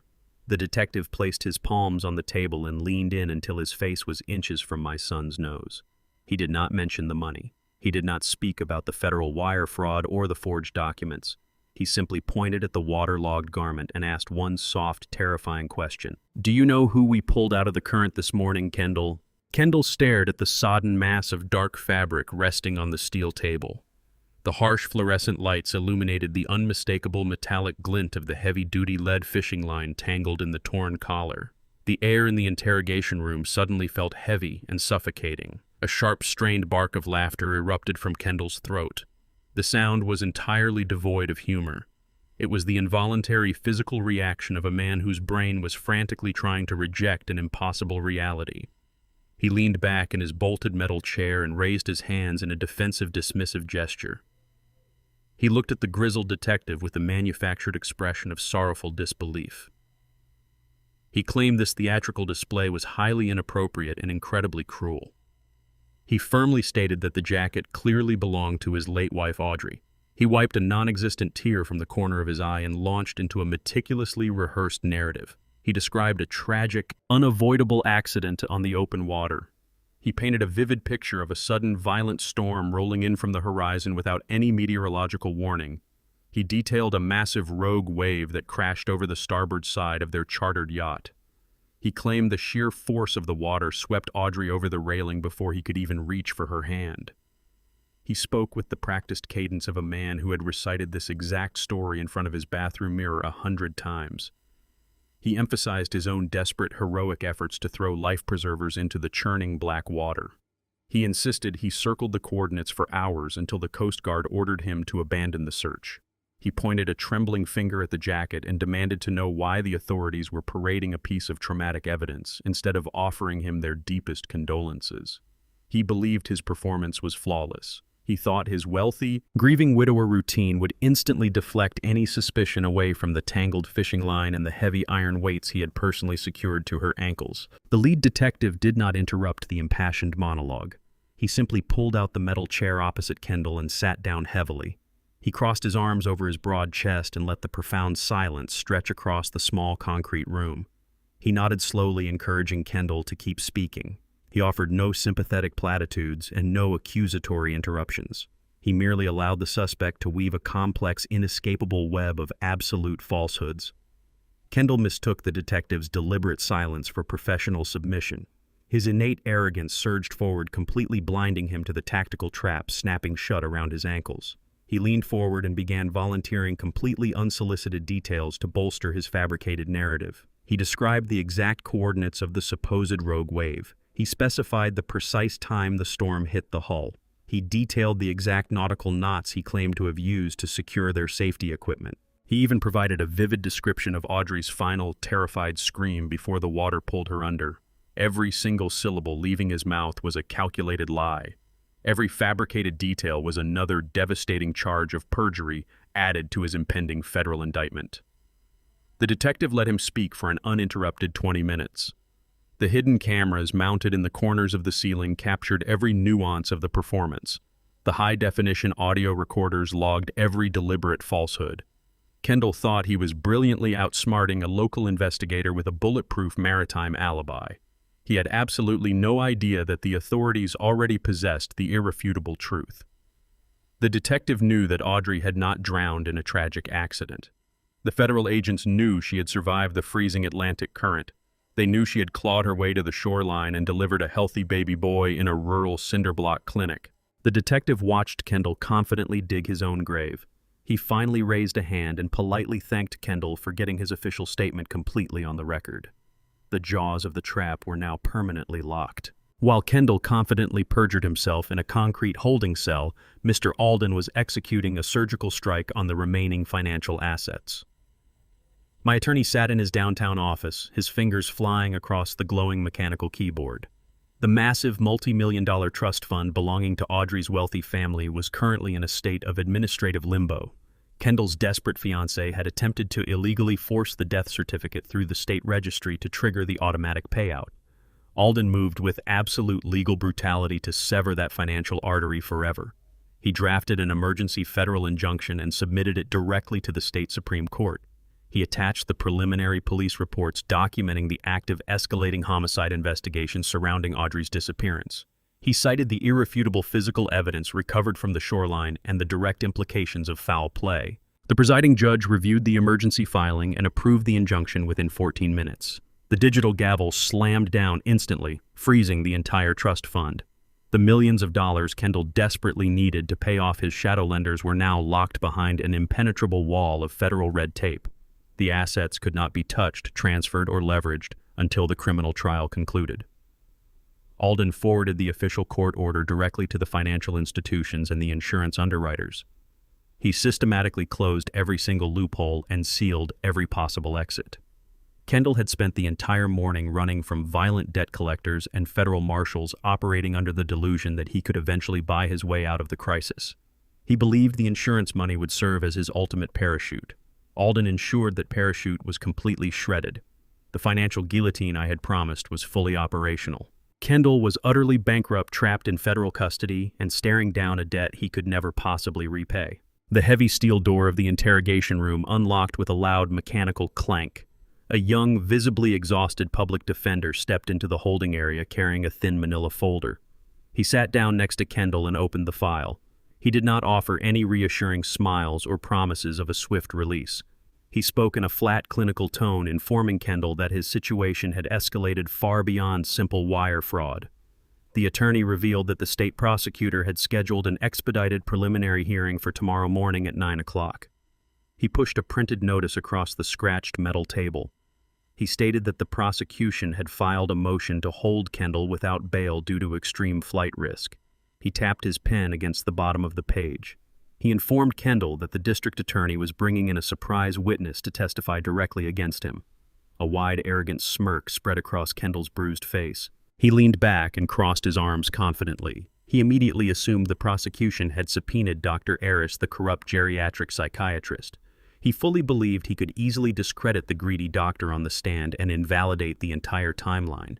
He had absolutely no idea that the witness preparing to walk through those heavy oak courtroom doors was the wife he had personally sentenced to the bottom of the ocean. I sat in the front row of the courtroom directly behind the heavy mahogany prosecution table. Alden sat quietly beside me, his leather briefcase resting squarely on his knees. The air conditioning hummed loudly, struggling against the rising body heat of the packed gallery. Reporters, federal agents, and curious spectators filled every available wooden bench, murmuring in a low, expectant drone. The heavy side door near the judge's bench creaked open. A uniformed bailiff led Kendall into the room. My son wore a bright orange, state-issued jumpsuit. His wrists and ankles were secured with heavy steel chains that clinked rhythmically against the polished floorboards with every step. He looked entirely haggard. The bruised skin around his jawline had faded to a sickly yellow, and deep, dark shadows hung heavily beneath his bloodshot eyes. He had spent the last 48 hours isolated in a concrete federal holding cell, entirely stripped of his tailored suits, his luxury vehicles, and his corporate arrogance. I remembered buying him his first charcoal suit for his college graduation, adjusting the lapels, and feeling a surge of paternal pride. Now the state provided his wardrobe. Yet as he shuffled toward the defense table, a desperate defiance radiated from his posture. He squared his shoulders and lifted his chin, refusing to look defeated. He scanned the crowded gallery, his eyes sweeping over the eager reporters before locking directly onto me. He did not look apologetic. He looked absolutely furious. He still believed he could outsmart the system. He believed his high-priced defense attorney could twist the narrative, invalidate the wire fraud, and secure his freedom. He took his seat, the chains rattling loudly against the wooden chair. He leaned over and whispered frantically into his lawyer's ear. I maintained my cold, impassive stare. I did not offer a single ounce of paternal comfort. I merely adjusted my silk tie and looked away. The judge entered, a stern woman with a reputation for merciless efficiency. She slammed her wooden gavel, demanding absolute silence. The preliminary hearing was officially in session. The lead prosecutor stood up. He was a tall, sharp-eyed man who did not waste a single second on theatrical pleasantries. He activated a digital projector illuminating a massive screen mounted on the courtroom wall. He systematically outlined Kendall's rapid descent into total financial ruin. The timeline started exactly 3 years ago. Kendall had bypassed safe venture capital investments for high-yield illegal offshore sports betting. He lost millions in a matter of months. The prosecutor clicked a remote displaying the Shadow Syndicate's encrypted loan records. Kendall had borrowed $500,000 in hard cash at extortionate interest rates to cover his initial losses. Then came the forged signatures. The screen shifted to display the corporate banking documents Kendall had manipulated. He had perfectly forged Audrey's signature to access her private trust accounts, draining her personal liquid savings to keep his venture capital firm appearing solvent. The prosecutor detailed how Kendall's company was nothing more than a hollow shell, completely bankrupt and running entirely on fraudulent bridge loans. The timeline advanced to the precise week of Audrey's disappearance. The prosecutor highlighted the massive $2 million life insurance policy Kendall had recently taken out on his wife. He pointed a laser pointer at a distinct newly added clause that expedited payouts in the event of an accidental death at sea. The motive for murder was painted in stark, undeniable mathematics. Kendall needed a massive influx of untraceable cash to prevent the syndicate from killing him. His wife was legally worth more to him dead than alive. The gallery murmured in collective horror. The prosecutor walked directly toward the defense table. He accused Kendall of luring his wife onto the chartered yacht under the guise of a romantic anniversary getaway. He detailed the purchase of heavy cast-iron diving weights and high-tensile fishing line paid for in cash at a coastal marine supply store just hours before they set sail. The prosecutor laid out the grim reality of the maritime environment. He described the freezing Atlantic currents and the utter isolation of the open water. He described how Kendall intentionally navigated the yacht directly into a developing storm cell to provide the perfect meteorological cover for a tragic accident. Kendall sat rigidly, his jaw clenched so tightly a muscle visibly twitched in his cheek. His defense attorney scribbled furious notes, but the sheer volume of the financial desperation was overwhelming. The state had built an ironclad narrative of a greedy, desperate man cornered by his own toxic decisions. Every dollar he lost was a stepping stone toward premeditated homicide. The defense attorney stood up the exact moment the prosecutor returned to his seat. He was a ruthless, highly paid litigator who specialized in dismantling circumstantial evidence and exploiting procedural loopholes. He buttoned his suit jacket and approached the judge's bench with supreme manufactured confidence. He did not attempt to deny the financial ruin. He completely bypassed the forged documents and the illegal gambling debts. He focused entirely on the single fatal flaw in the state's homicide charge. He raised his hands and addressed the courtroom. He stated that the prosecution had spun a highly entertaining fictional narrative based entirely on bank statements and unfortunate timing. He pointed out that the heavy iron weights and fishing line were standard equipment for deep-sea fishing, a hobby his client actively pursued every summer. Then he delivered his primary legal strike. He slammed his hand flat against the wooden podium. He reminded the judge that despite the massive multi-agency search efforts by the Coast Guard, no physical remains had ever been recovered from the ocean. He articulated the foundational rule of criminal law. Without a body, there is no definitive medical proof of death. Without a body, there is no medical examiner to determine a forensic cause of death. Without a body, the state possessed absolutely zero physical evidence that a murder had actually taken place.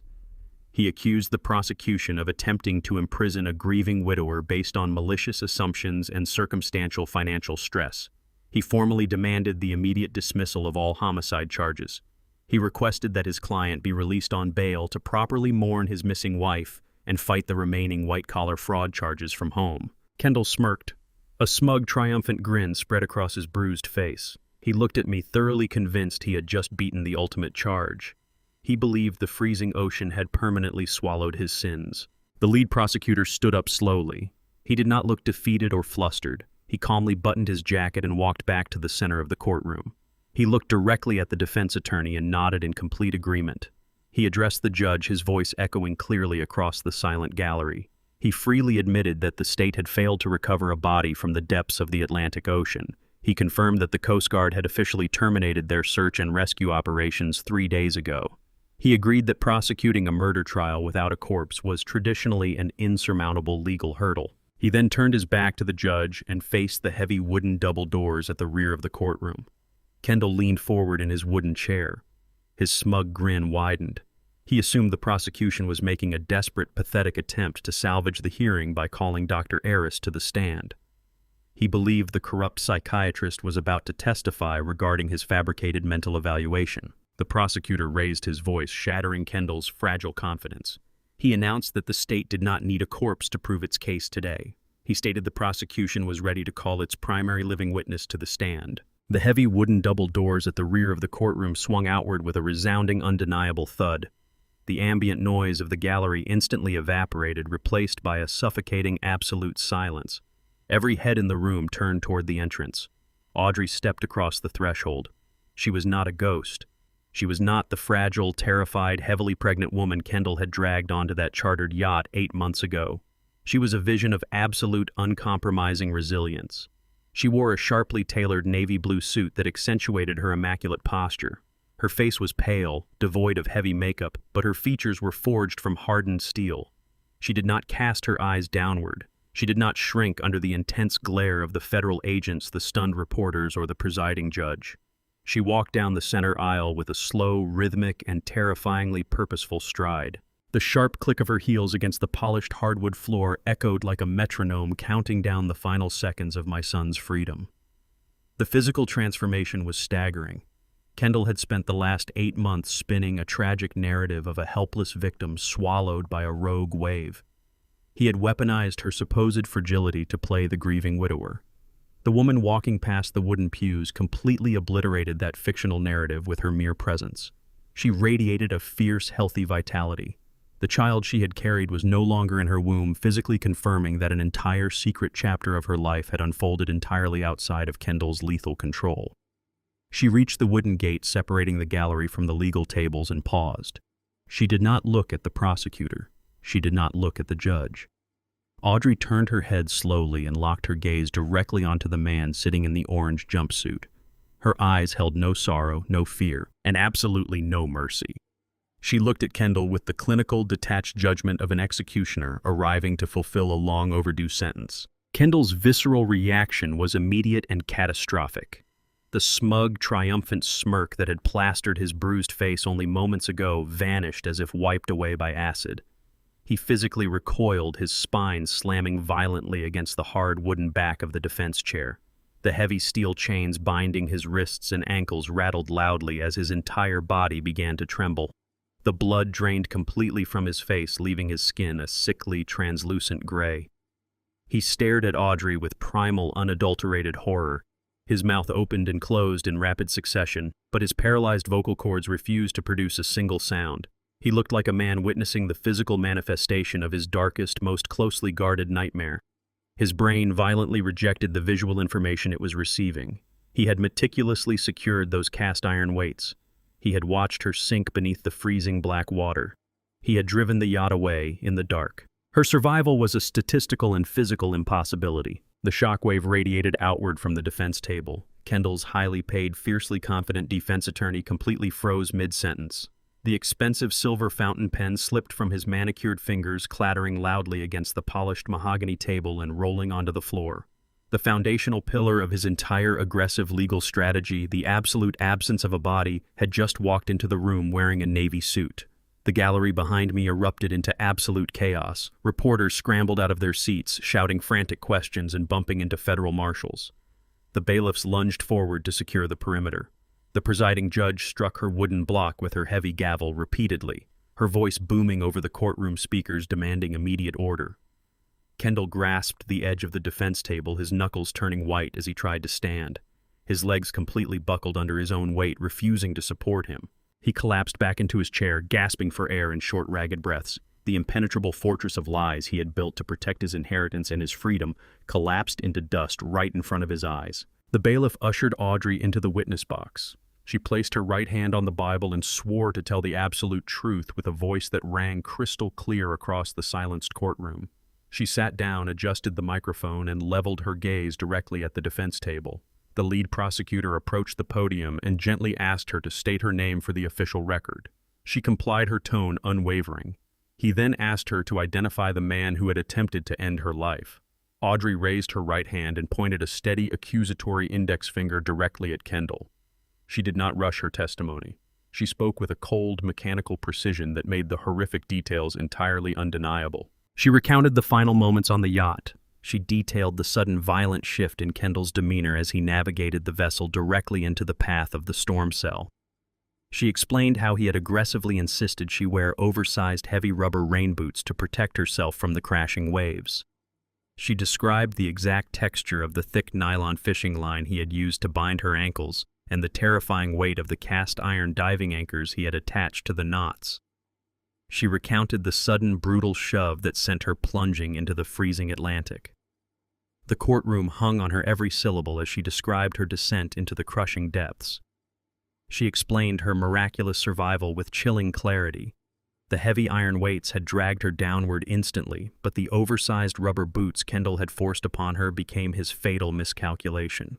She slipped her feet out of the unlaced boots underwater, leaving the lethal anchors behind in the depths. She breached the surface, gasping for air, and swam for hours toward the faint coastal lights, entirely fueled by the primal instinct to save her unborn child. The defense attorney sprang from his chair in a state of absolute frantic desperation. His carefully constructed arrogance was entirely gone. He aggressively approached the podium, his voice cracking as he launched a rapid-fire cross-examination. He demanded to know why she had not contacted the local authorities immediately upon reaching the shoreline. He loudly accused her of orchestrating a malicious, calculated disappearance to financially extort his client.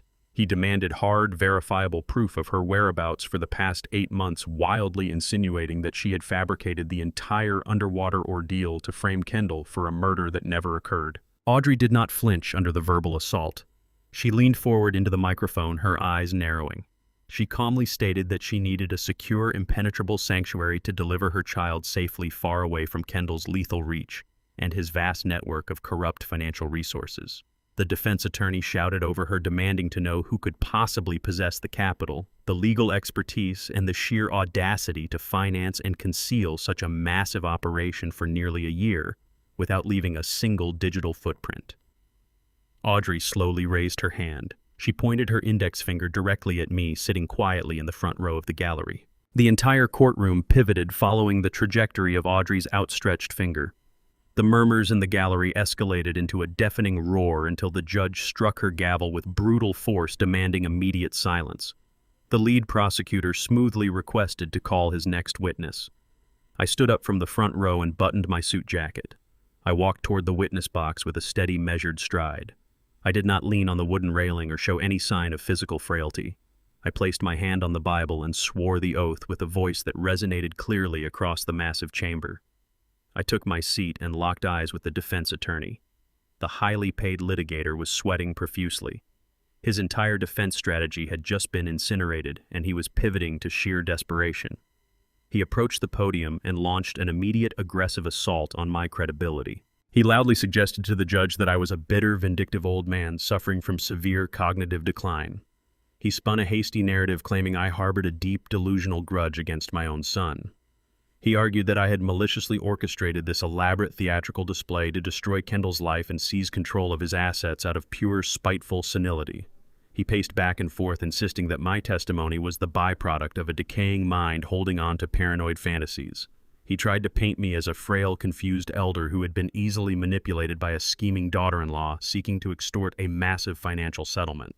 He threw every derogatory accusation he could muster, hoping to plant a single seed of doubt regarding my mental fitness. I did not interrupt his frantic monologue. I sat perfectly still, maintaining absolute eye contact, letting his desperate performance ring hollow in the large room. The defense attorney finally paused to take a breath.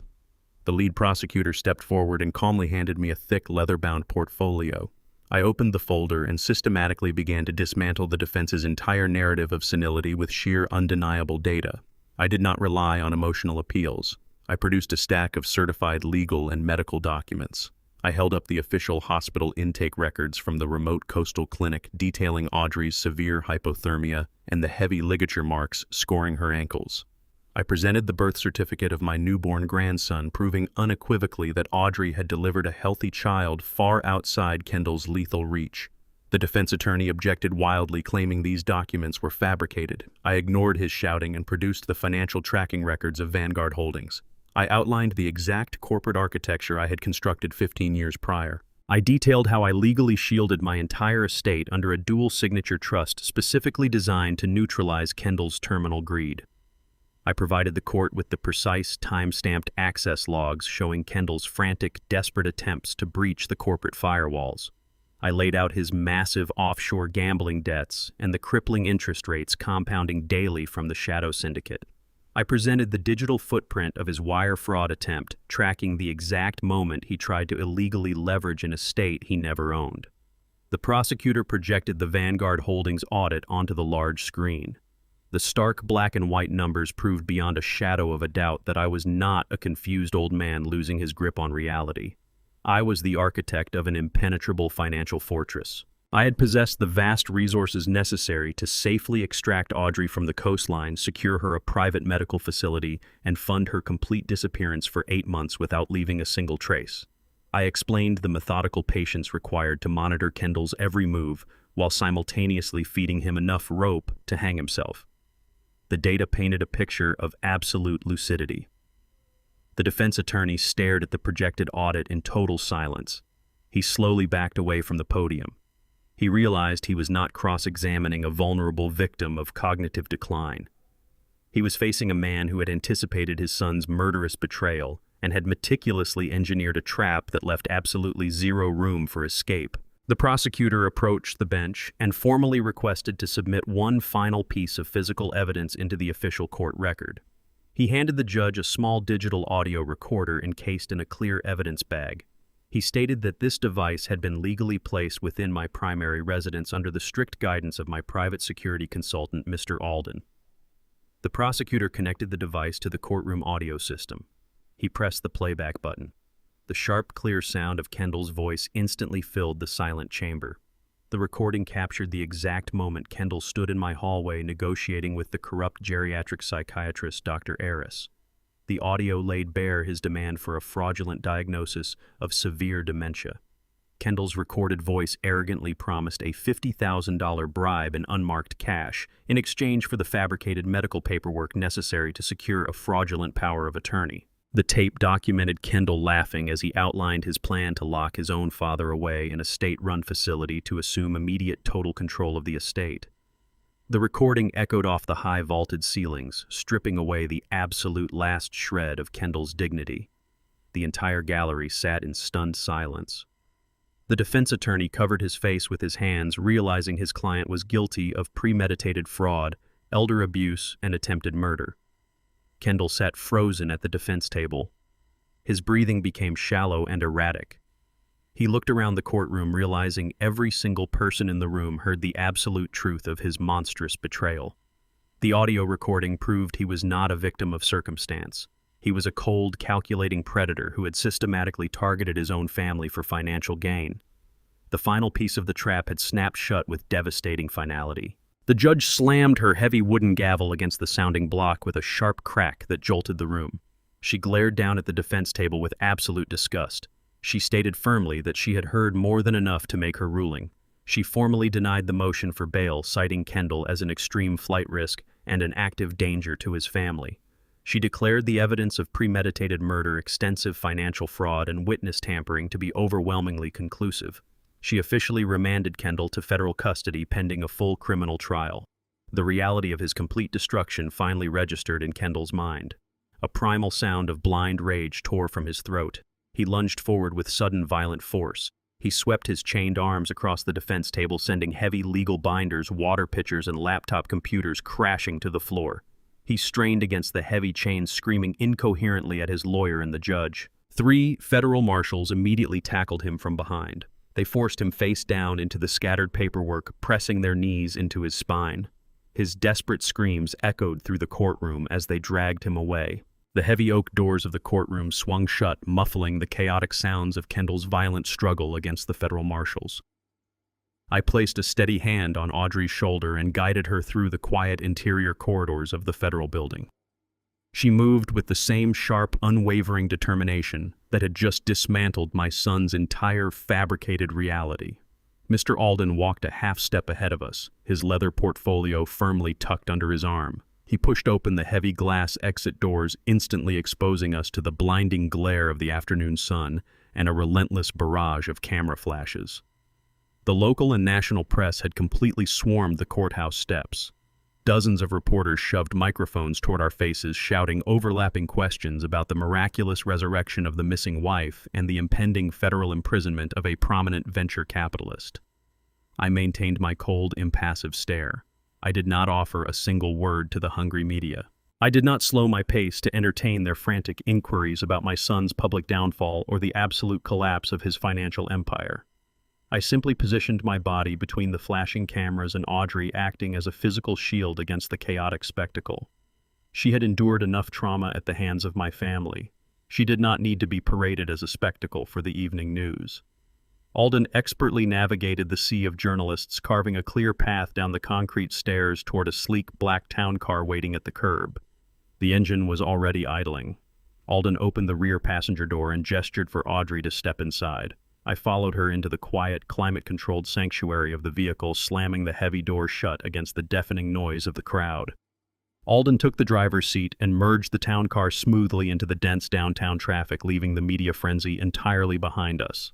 The legal battlefield was officially secured, but the extensive cleanup of Kendall's toxic wreckage was only just beginning. The black town car glided silently through the narrow streets of the financial district. We approached the imposing stone facade of the district attorney's office. I stared out the tinted passenger window and witnessed the secondary shockwave of Kendall's devastating ambition. A pair of stern federal agents in dark windbreakers were escorting Victoria down the wide granite steps. Her designer blazer was rumpled, and her wrists were bound tightly in heavy steel handcuffs. She looked entirely broken. The sophisticated, arrogant woman who had once stood in my living room and coldly evaluated my estate was completely gone. She was now nothing more than another discarded casualty of Kendall's monumental greed. Her prestigious government career, her flawless security clearance, and her entire future had evaporated the moment she illegally accessed Audrey's files to trigger that fraudulent insurance payout. Victoria stopped on the bottom step and looked wildly around the bustling street, as if desperately waiting for Kendall to pull up in his sports car and rescue her from this waking nightmare. She had no idea that her supposed savior was currently sitting in a federal holding cell, entirely stripped of his wealth and power.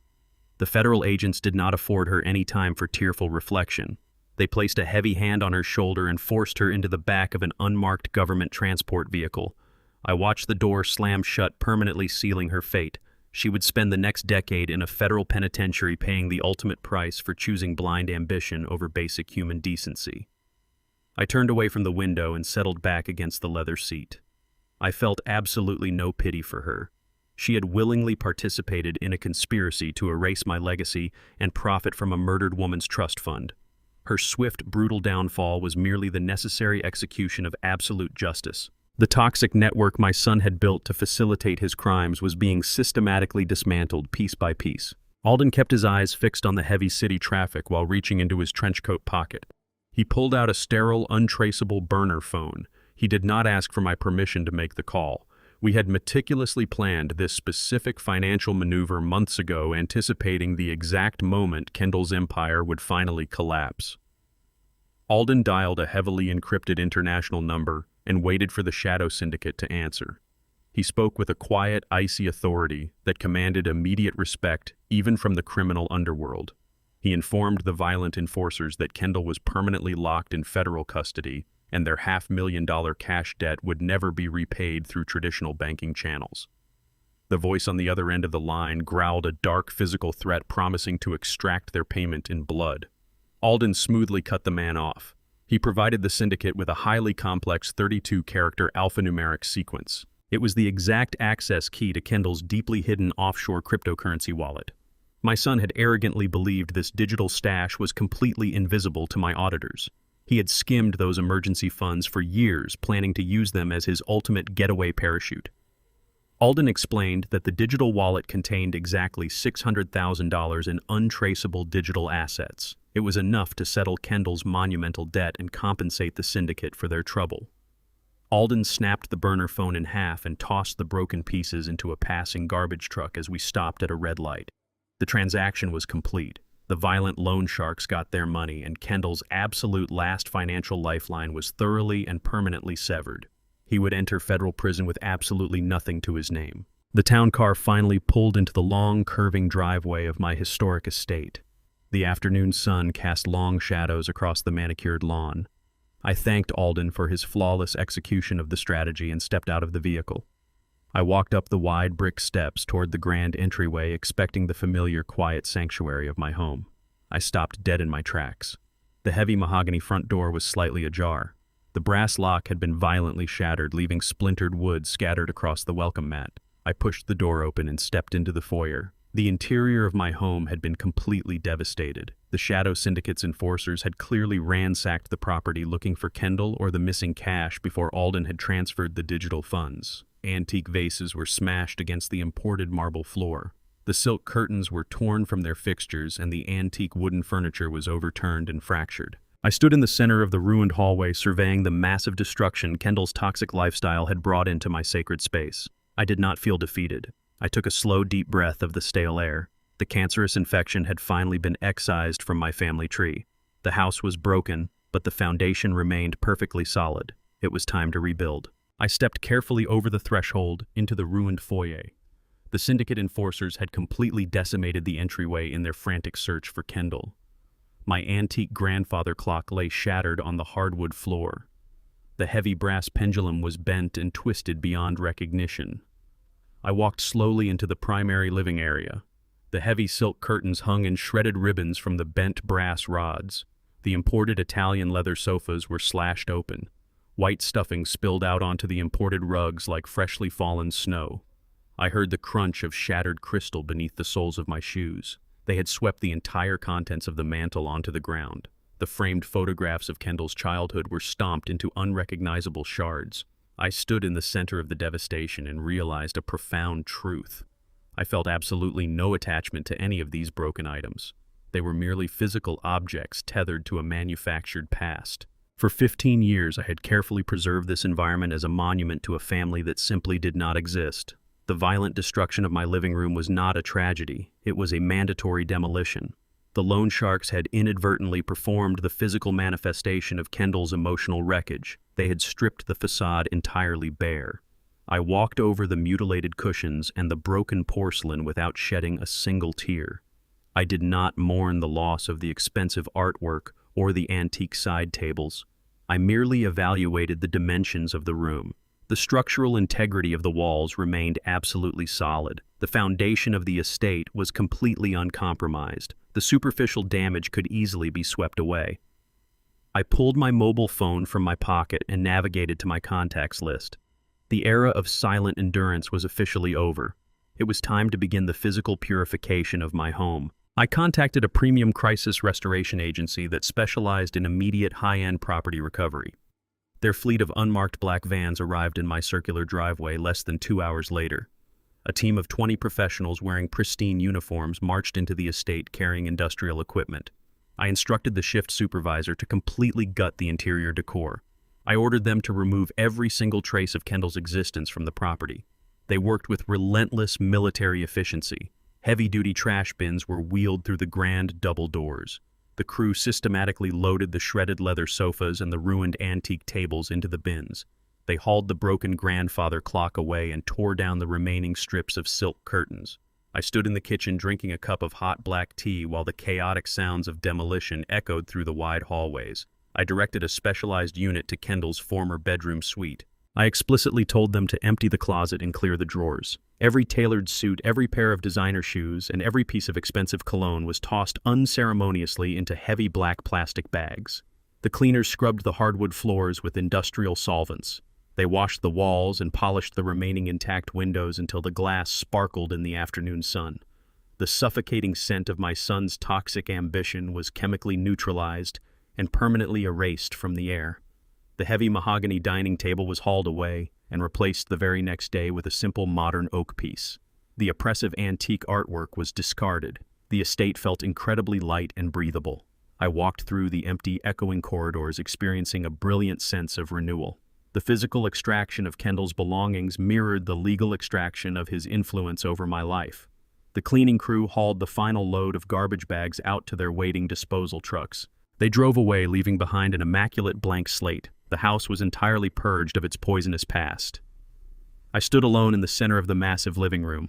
The afternoon light filtered cleanly through the bare windows. The estate was finally ready to house a genuine family.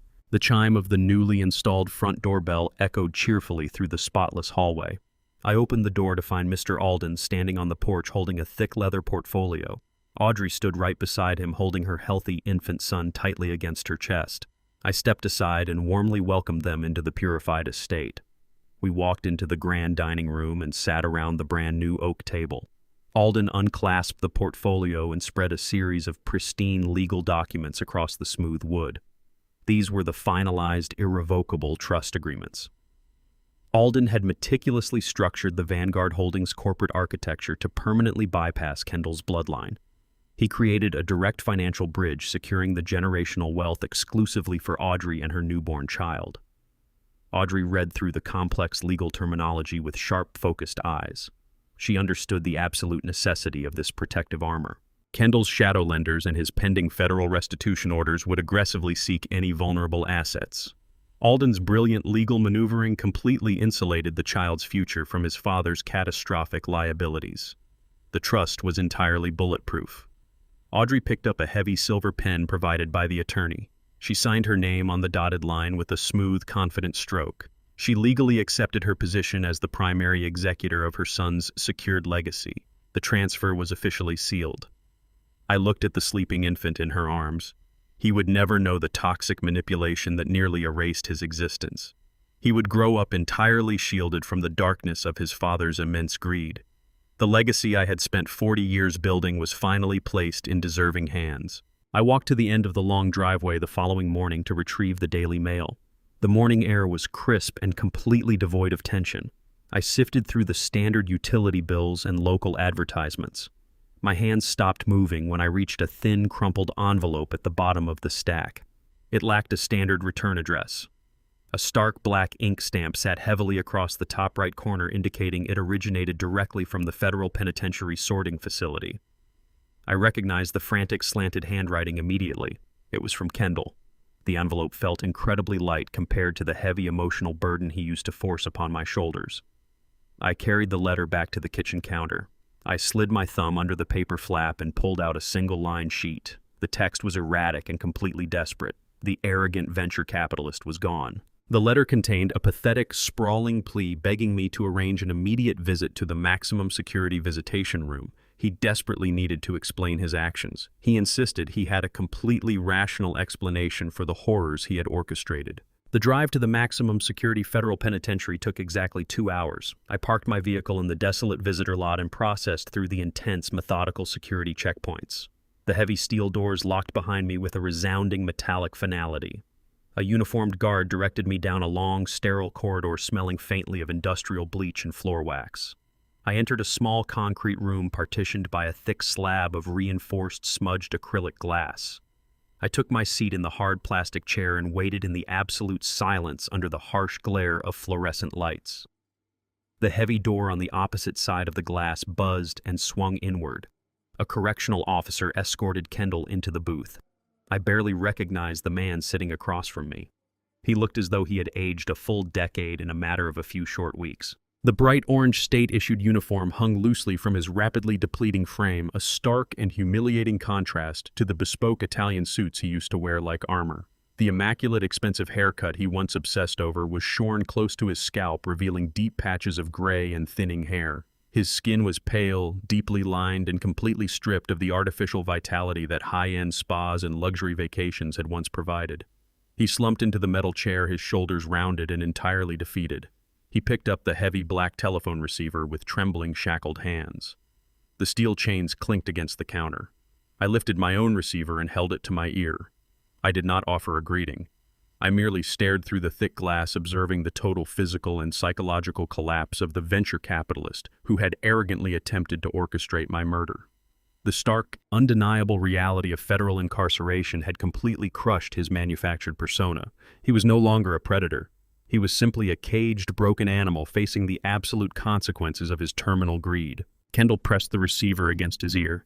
His hand shook violently. Tears immediately welled up in his sunken eyes and spilled over his pale, hollow cheeks. He did not attempt to hide his crying or maintain his former arrogance. He wept with a loud, pathetic desperation that echoed harshly through the cheap plastic speaker. He begged for my forgiveness in a rapid, disjointed stream of consciousness. He claimed that the relentless pursuit of wealth had completely corrupted his mind. He insisted that the venture capital lifestyle, the offshore gambling syndicate, and the sheer crushing pressure of maintaining a billionaire facade had poisoned his judgment beyond repair. He aggressively pushed the narrative that he was merely a victim of his high-stakes environment, completely consumed by a toxic addiction to money and status. He sobbed into the receiver, swearing that the freezing ocean water, the heavy iron weights, and the horrific attempt on Audrey's life were the result of a temporary, uncontrollable madness. He pleaded with me to remember the little boy I had raised, desperately trying to invoke a paternal bond that he himself had meticulously and deliberately destroyed. Then came the ultimate, highly predictable pivot. He wiped his wet face with the back of his scratchy orange sleeve and asked for my immediate financial intervention. He stated that his current court-appointed public defender was utterly useless against the ruthless federal prosecutors. He begged me to dip into the Vanguard Holdings Trust to hire a premium, high-powered appellate lawyer. He frantically insisted that a top-tier legal team could invalidate the wiretap evidence, negotiate a significantly reduced sentence, and potentially secure his rapid transfer to a minimum security white-collar facility. He promised that if I saved him this one final time, he would dedicate the rest of his natural life to making amends. He sat there crying and trembling, fully expecting my paternal instinct to override the undeniable reality of his monstrous actions. I listened to his entire desperate monologue without interrupting. I did not feel a single surge of anger. I did not feel sorrow, pity, or paternal obligation. I felt nothing but profound, absolute indifference. I looked directly into his tear-filled, panicked eyes and spoke with a calm, freezing clarity. I told him that he was fundamentally mistaken about the precise nature of his corruption. Money had not poisoned him. The money had merely exposed the rot that already existed deep within his character. I reminded him that I had built my entire estate from absolutely nothing, utilizing relentless hard work, undeniable integrity, and unyielding patience. I stated that true men build their own empires from the ground up, facing adversity with honor. Cowards try to steal the empires built by others because they completely lack the strength to forge their own legacy. I informed him that the Vanguard Holdings Trust was completely and permanently sealed. The massive resources he so desperately craved were now legally bound to Audrey and his newborn son, ensuring that the child would never have to experience the toxic, suffocating reach of his father. I told him that I would not spend a single penny of my carefully constructed legacy to finance his cowardly escape from justice. I clarified that the maximum security federal penitentiary was not a temporary setback in his career. It was his final, permanent destination. I watched the brutal realization wash over his face. The frantic tears stopped, replaced by a hollow, completely terrified comprehension. He finally understood that there were no more legal loopholes, no more corporate bribes, and absolutely no more second chances. My rejection was absolute, finalizing the complete eradication of his influence over my life. Kendall opened his mouth to launch another desperate, frantic plea. He pressed his free, trembling hand flat against the thick acrylic glass, loudly begging me to stay. I did not wait to hear another word. I slowly lowered the heavy black receiver and placed it firmly back onto its metal cradle, instantly cutting off the sound of his panicked, breaking voice. I stood up from the hard plastic chair and adjusted my suit jacket. I did not offer a final goodbye or a single parting glance. I turned my back to the glass partition and walked toward the heavy steel exit doors with a steady, measured stride. The correctional officer buzzed the electronic lock and the door swung open, flooding the dim corridor with bright, natural sunlight. I stepped out of the oppressive federal facility and breathed in the clean, unburdened air. I did not look back at the concrete fortress. The toxic, suffocating cord that had tethered me to a murderous past was officially and permanently severed. The dark era of Kendall's destruction was completely over. I walked across the pavement toward my waiting vehicle, entirely free to embrace a future defined by absolute peace. I parked my vehicle outside the heavy wrought iron gates of Audrey's newly acquired estate. The property was a fortress of tranquility situated at the end of a private, heavily wooded cul-de-sac. Alden had personally overseen the installation of the comprehensive biometric security perimeter, ensuring that the sanctuary remained entirely impenetrable. The massive iron gates swung open silently.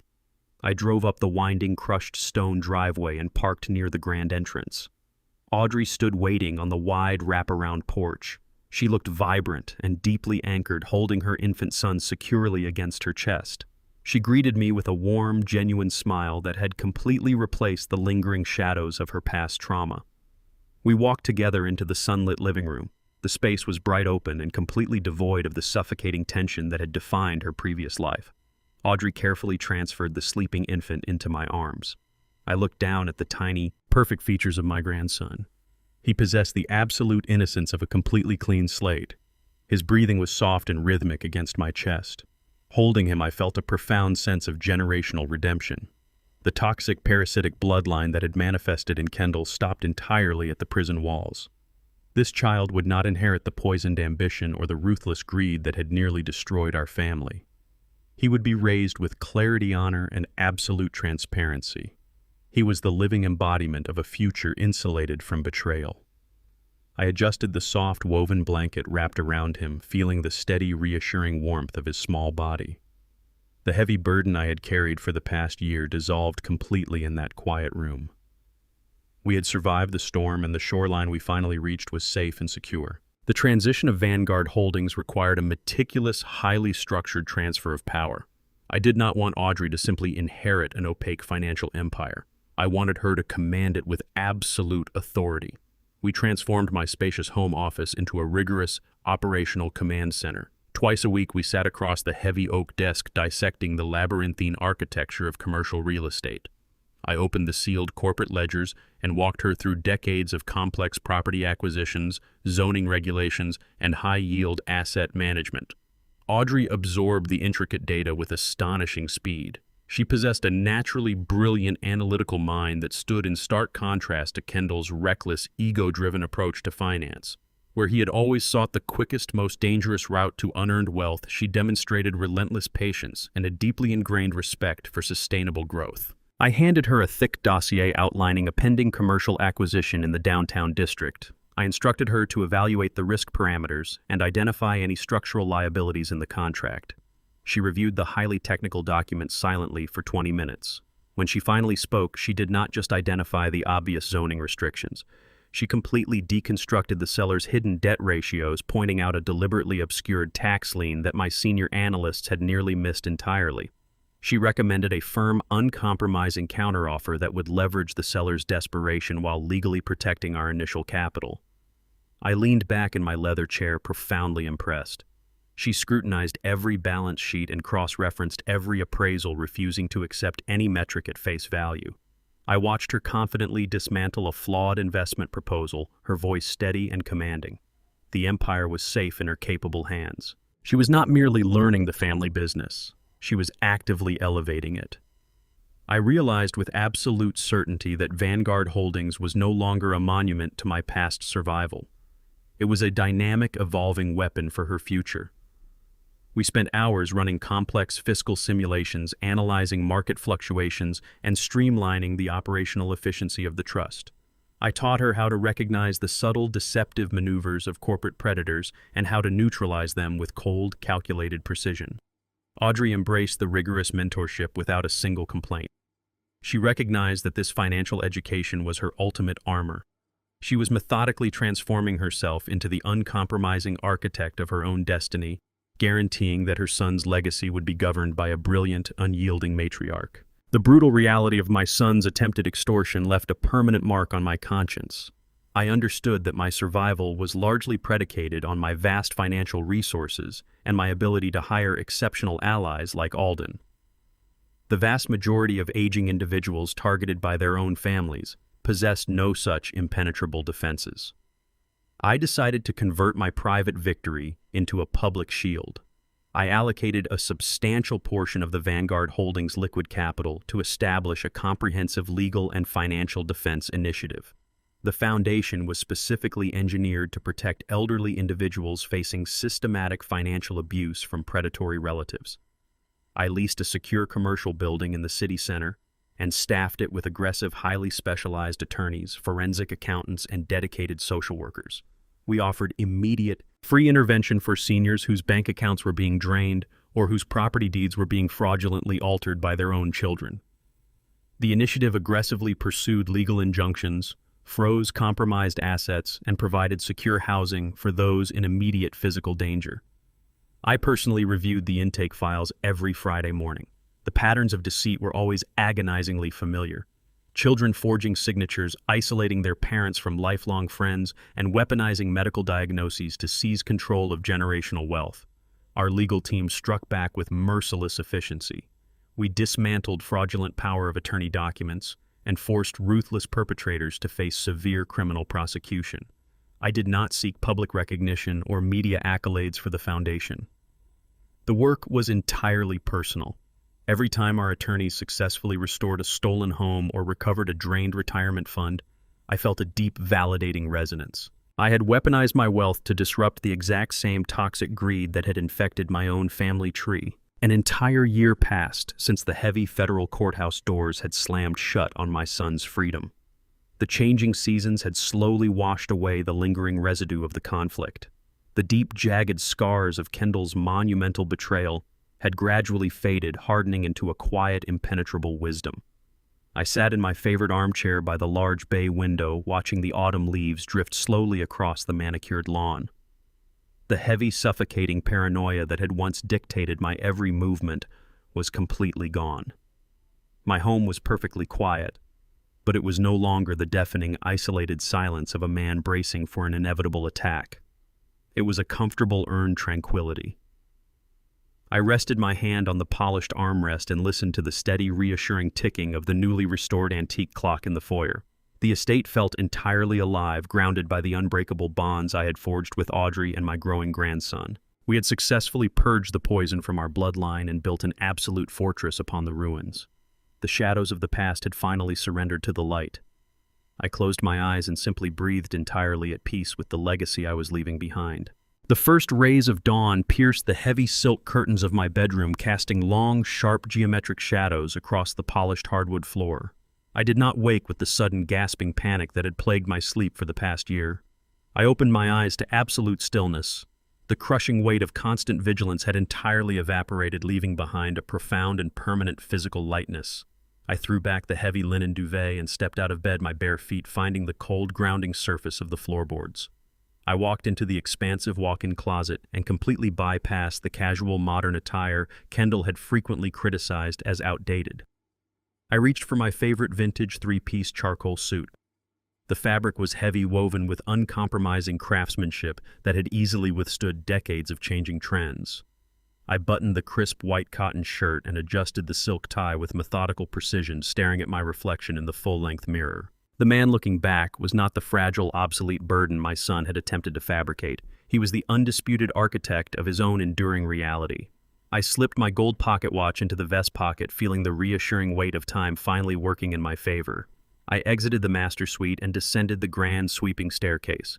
The house was immaculate, completely purged of the chaotic, toxic energy that had previously stained its walls.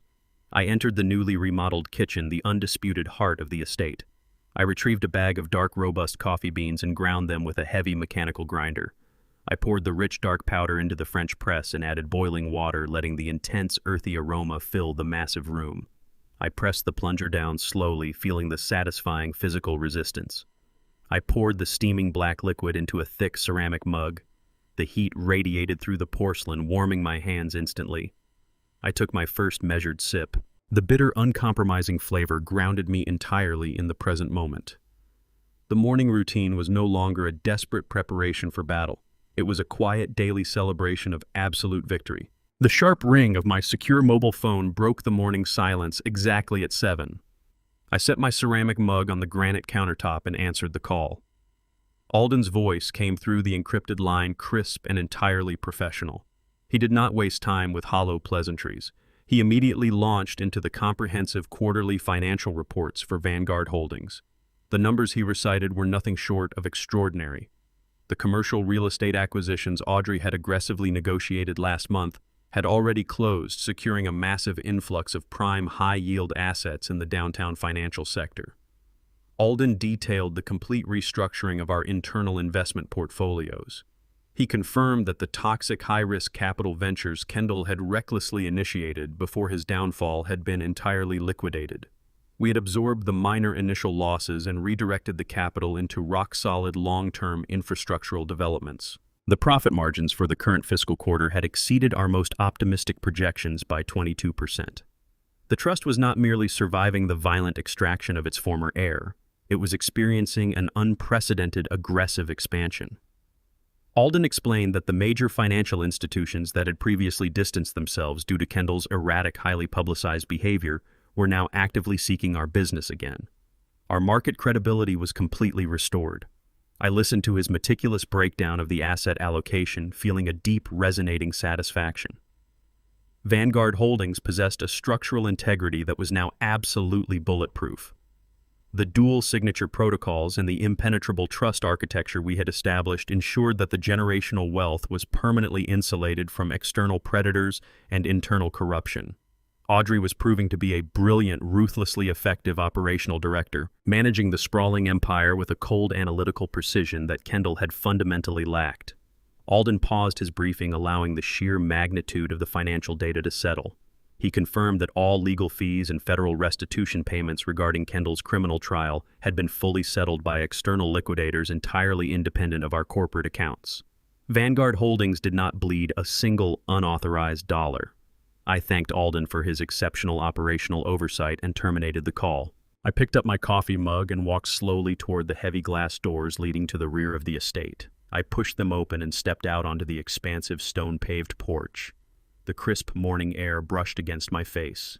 I walked to the edge of the terrace and gripped the wrought iron railing. My eyes naturally drifted toward the far corner of the sprawling manicured lawn. That was the exact physical location where Kendall had planned to build the isolated, miserable guest house.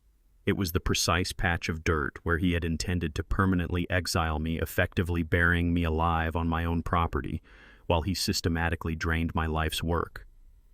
I stared at the empty green space. It was completely untouched. The heavy bulldozers and construction crews he had threatened me with had never arrived. The suffocating future he had mapped out for me had been entirely erased. I looked up at the massive ancient oak tree towering over the edge of the property line. Its thick, heavy branches stretched wide, casting a massive protective shadow over the grass. For years, I had allowed Kendall's toxic greed to act as a parasitic vine, slowly strangling the core of our family tree.